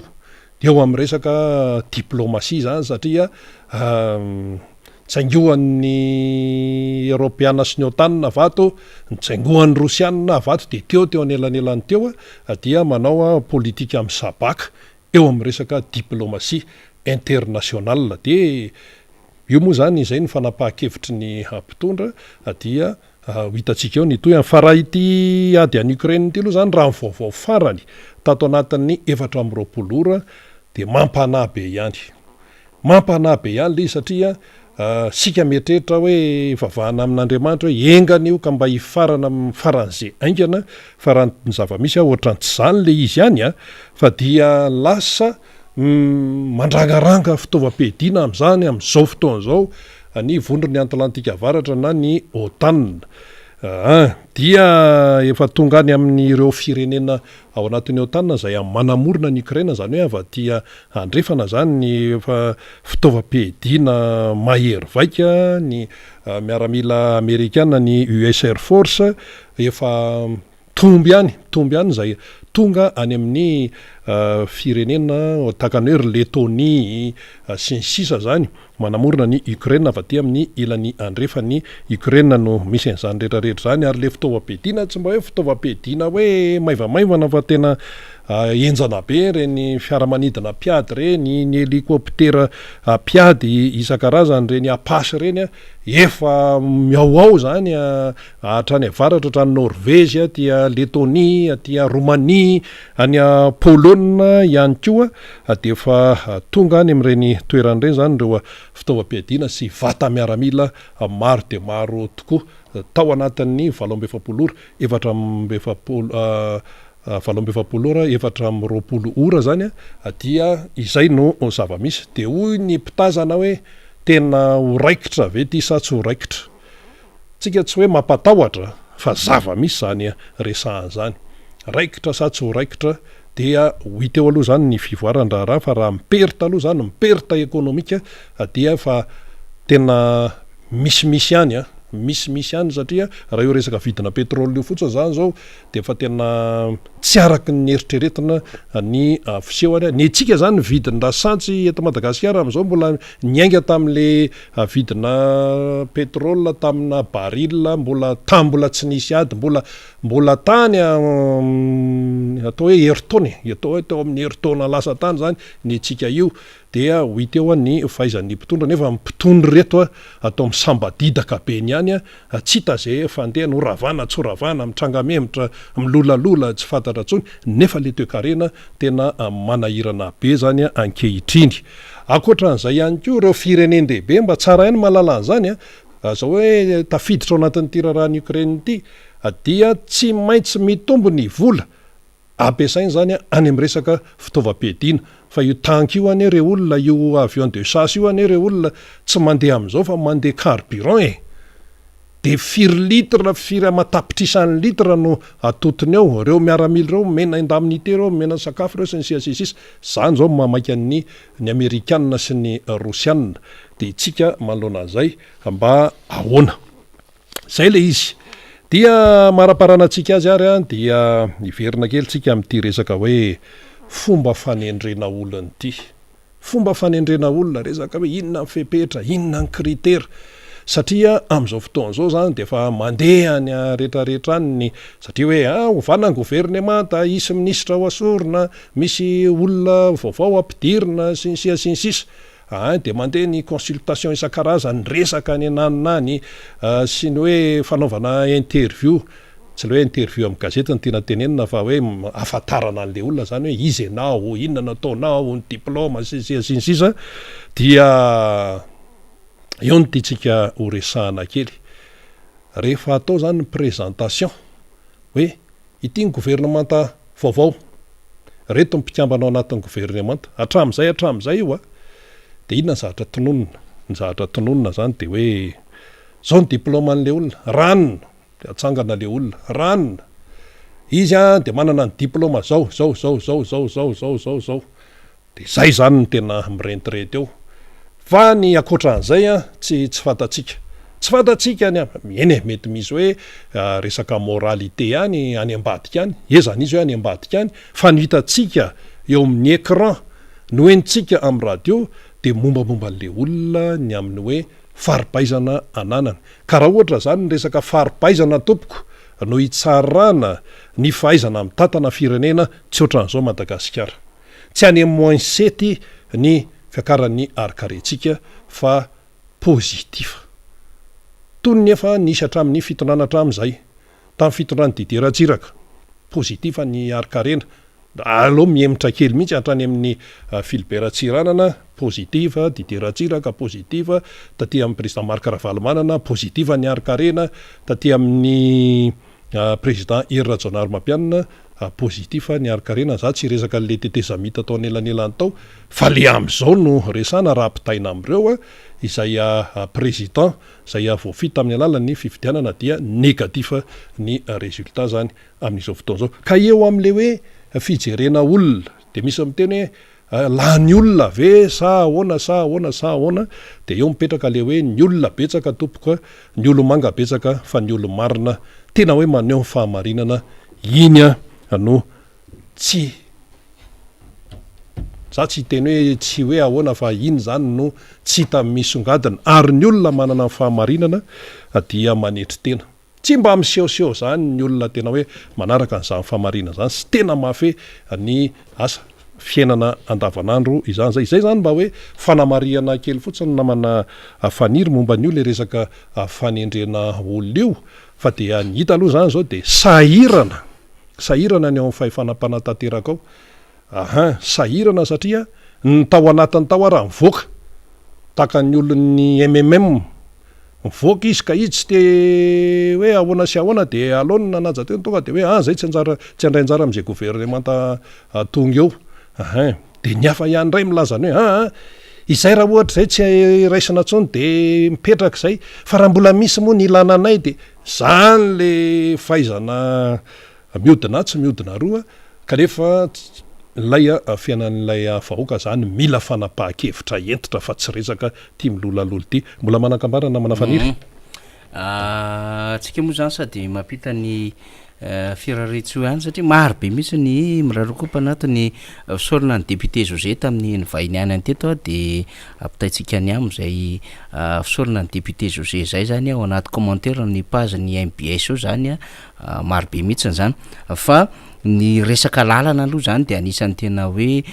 etaeta ny mponina Tsirabe faharoa mihitsy mba tena avy tany lalana mampitohy an'ireo tanàna marobe reo zany any ambavoatra any satria tena mamokatra le Tsirabe ary efa nisy fotoana nanazavaiko an'izay rina satria Antsirabe voalohany sy Antsirabe faharoa raha tambatra de mitovy angeza amin'io Nosy Maurice mahita an'izany tena satria efa nandalo tany ary de azo amkarana le Nosy Maurice nefa de tsy lasa lavitra ny angeza de mandroso be le tanàna zany de ohatran'ireo Antsirabe voalohany sy faharoa reo mitambatra mihitsy nefa tena le toetany any Antsirabe tena azo amkarana le mponina ihany koa tena mazoto miasa mamokatra zany de zay zany mba anaovantsika antsoavy foana zany hoe mba jereo reo olona raha mbola mieritreritra nareo fa tany misy fanjakana ndraindray moa tsy makafy amin'le zavatra resantsika le fanjakana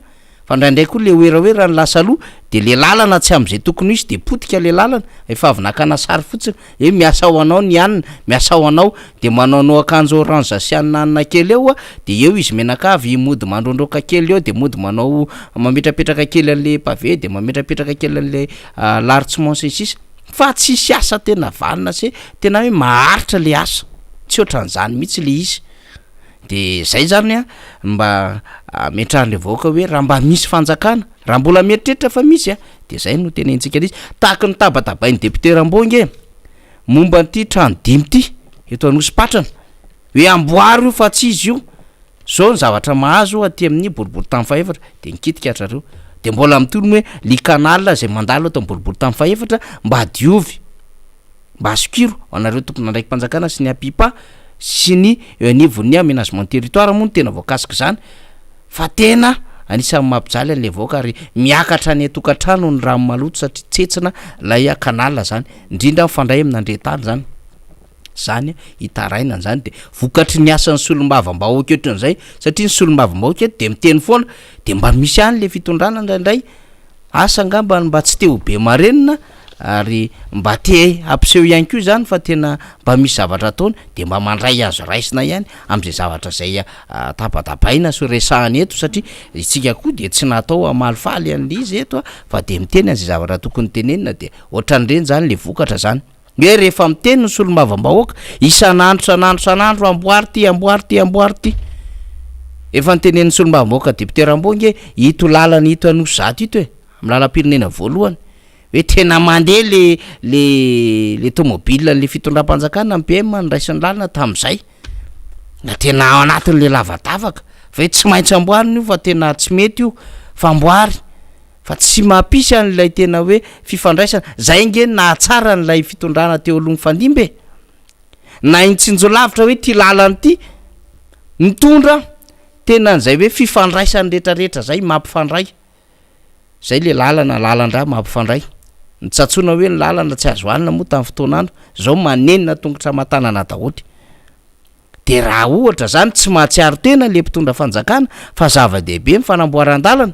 mba hahafahana mamoaka vokatra mba hahafahana misoroka ny embouteillage mba hahafahana ihany koa mba mampita an'le hoe fifamovoizana ho tsara voarain'ireo mpizahatany ao anatina tanàna anankiray de fa mba zava-dehibe zany kanefa moa tsika raha miresaka lalana zany zao de mbola betsaka ny vola tsy voaloha am'le fera le fera raha teo koa mbola manahirana raha famorina am'le vola zany satria fatatsika ny olana eo am'le compagnie pétrolière fatatsika ny fomba fitantanan'le fitondram-panjakana mbola tsy mandeha arak'izay tokony ho izy le izy de votsivotsitra verivery daholo fotsiny le lafim-bola samihafa ho an'ny eto Madagasikara zany resantsika zay ny amin'ny akapobeny akapokeliny fa de amaraparana ny fandarantsika fa ny vaovao anankiray aloha zany de efa mampiomana sahady ny mpitatitra zany ny CTI zany na ny union ny coopérative ny transport urbain zany fa miakatra ny sarandalana raha ohatra ka miakatra ny viditsolika zany amin'ny oadiny sisy Ukraine io zany zavatra resantsika zany de hitantsika eo zany fa mbola ao anatiny fampiomanana moa zany fa mivory izy ireo de nampahafantatra an'izany ny UCTI de miasa manodidina ny taxi be zany andreny vohitra zany de azotsika antoka zany rina fa le 500 na zatra io zany raha ohatra miakatra mividitsolika tsy fatatsika 700 sary variary sa 800 fa zay ny vaovao androany mampiomana ny UCTI zany fa raha miakatra mividitsolika de ampiakatra ireo satria ny fanjakana ozy izy ireo de tsy manana vahaolana tsony momba vidim-piainana mazava miteny vao tetotsika ny resaka vidim-piainana vao avy ny resaka PMA tsika mpanjifa miray iny vao avy ny resaka hoe tena tsy zaka mivoaka tsony ny zava-misy am'izao fotoana zao de miteny ny UCTI mpitatitra koa ny mpanjifa mpitatitra inarako tsy hitanao tsony zay omena tsiniko le ray aman-dreny natao ikarakarany zanaka mamony sofina asa député Rastany teny an'izay hoe rehefa manaiky nono tsy maintsy aivika ihany de zay le izy marary de zay le zava-misy fa de io moa zany rina miaraka mahita etsika sy mitsakitsako azy fa maraparana fandarantsika fa mbola misy zavatra homanao misy soratsoratra ihany koa vakindrina rehefa aveo sady amaranantsika azy am'le zavatra nomaninao ihany koa ny zavatra ny manina moa tsy de misy inona fa karazana fampieritrretana ihany amin'ny hoe olona taka ininona no omena andraikitra zany eo amin'ny hoe fanomezana andraikitra olona de misy ohatra anankiray hoetiny hoe rehefa aloha ngamba tonga de alefa ny soratra namana technicienne mbola misy ambokambony eo avy amin'ny entso rasitra kiniaina mazoto mihitsy entso maneho hevitra miaraba ny député José mba resao ao député ilay lalana makeny aminay Androka Vato hitanao tsara ino izy mba asio resaka aloha tena mijaly zahay de mirary so be deaibe hoanao de fanresahany teo mihitsy izy io tamin'ny fandalovany teo manaraka indray iary miray andria tsy izy koa ohatrany somary takona kely n'ilay andrea tsy faritana iary miray andrea tsy faritana mankasitraka anareo hatrany amin'ny fandavatena nananareo engany ka tena hiditra ho an-tsainy malagasy ny zava-misy fa tsy vitany hoe miainy fotsiny anova ny fomba fijeritsika anie izay rehetra entinareo eto mirary fahombiazana hatrany makasitraka ny ary miray mihitsy satria mazava tsara ny teny malagasy izay ampiasainy iary miray dia zay moa no faniritsika menakavy zany hoan'ny avany amin'ny etsika Montpellier tena izany mihitsy nanomboka tamin'ny 7 ny etsika Montpellier de tsy nahita mangirana mihitsy amin'ny malagasy fa ny tena manahirana de ny tsy fahaizan'ny mpitondra de vao maika nampiditra tambo ny firenena zay fahitany ny etsika Montpellier ny raharaha eto Madagasikara mbola misy sa ahoana sa tapitra mbola miteny any zany ny etsika Montpellier tsy misy mahatompona andraikitra mahavita ny asa nankinina tamin'ny mihitsy tsy misy paikady na sorodalana rahana mihitsy fa mbola variana mangorokarena fotsiny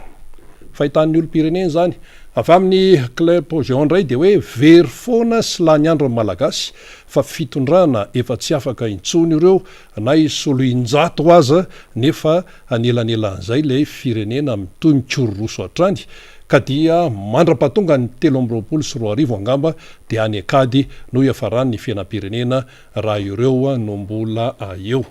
ka le -7 efa midika any akady any zay lay izy zany de isorana nareo naneo hevitra teo tamin'ny alalan'ny soratra satria tena manomboka efa mifetsaritsika ilay teny malagasy zany mba miezaka ny tsy ho diso tsipelina satria hitan'izao tontolo zao izy io izy ity tsy resaka hoe AMP amin'ny Facebook de zay soratra any fa tsara ho fantatrareo hatrany zany ho atsika rehetra zay mandefa soratra amin'ny alalan'ny miara-manonja MBS Radio Mada fa mandeha amin'ny televiziona lay izy hitan'izao tontolo zao de mba miezaka isika am'le hoe teny malagasy mazava tsara tsy diso tsipelina no atao satria fitazaina daholo zany rehetrarehetra zany sady fanomezakasina ihany koa zany ny teny malagasy zay teny tena mampiaiky volana an'izao tontolo zao ane ty teny malagasy ty fa isika tompony no indraindray tsy de ataitra loatra am'le izy isika no anisan'ny firenena vitsy aty Afrika tompoko manana teny iraisana fa mandany ianao mankao Afrika ao fa ohatriny hoe eto nosy-patrana ianao zao raha raisana ny firenena anankiray Afrika afa ny fiteny eto nosy-patrana manketsy amin'ny 67 ianao de afa ny fiteny ao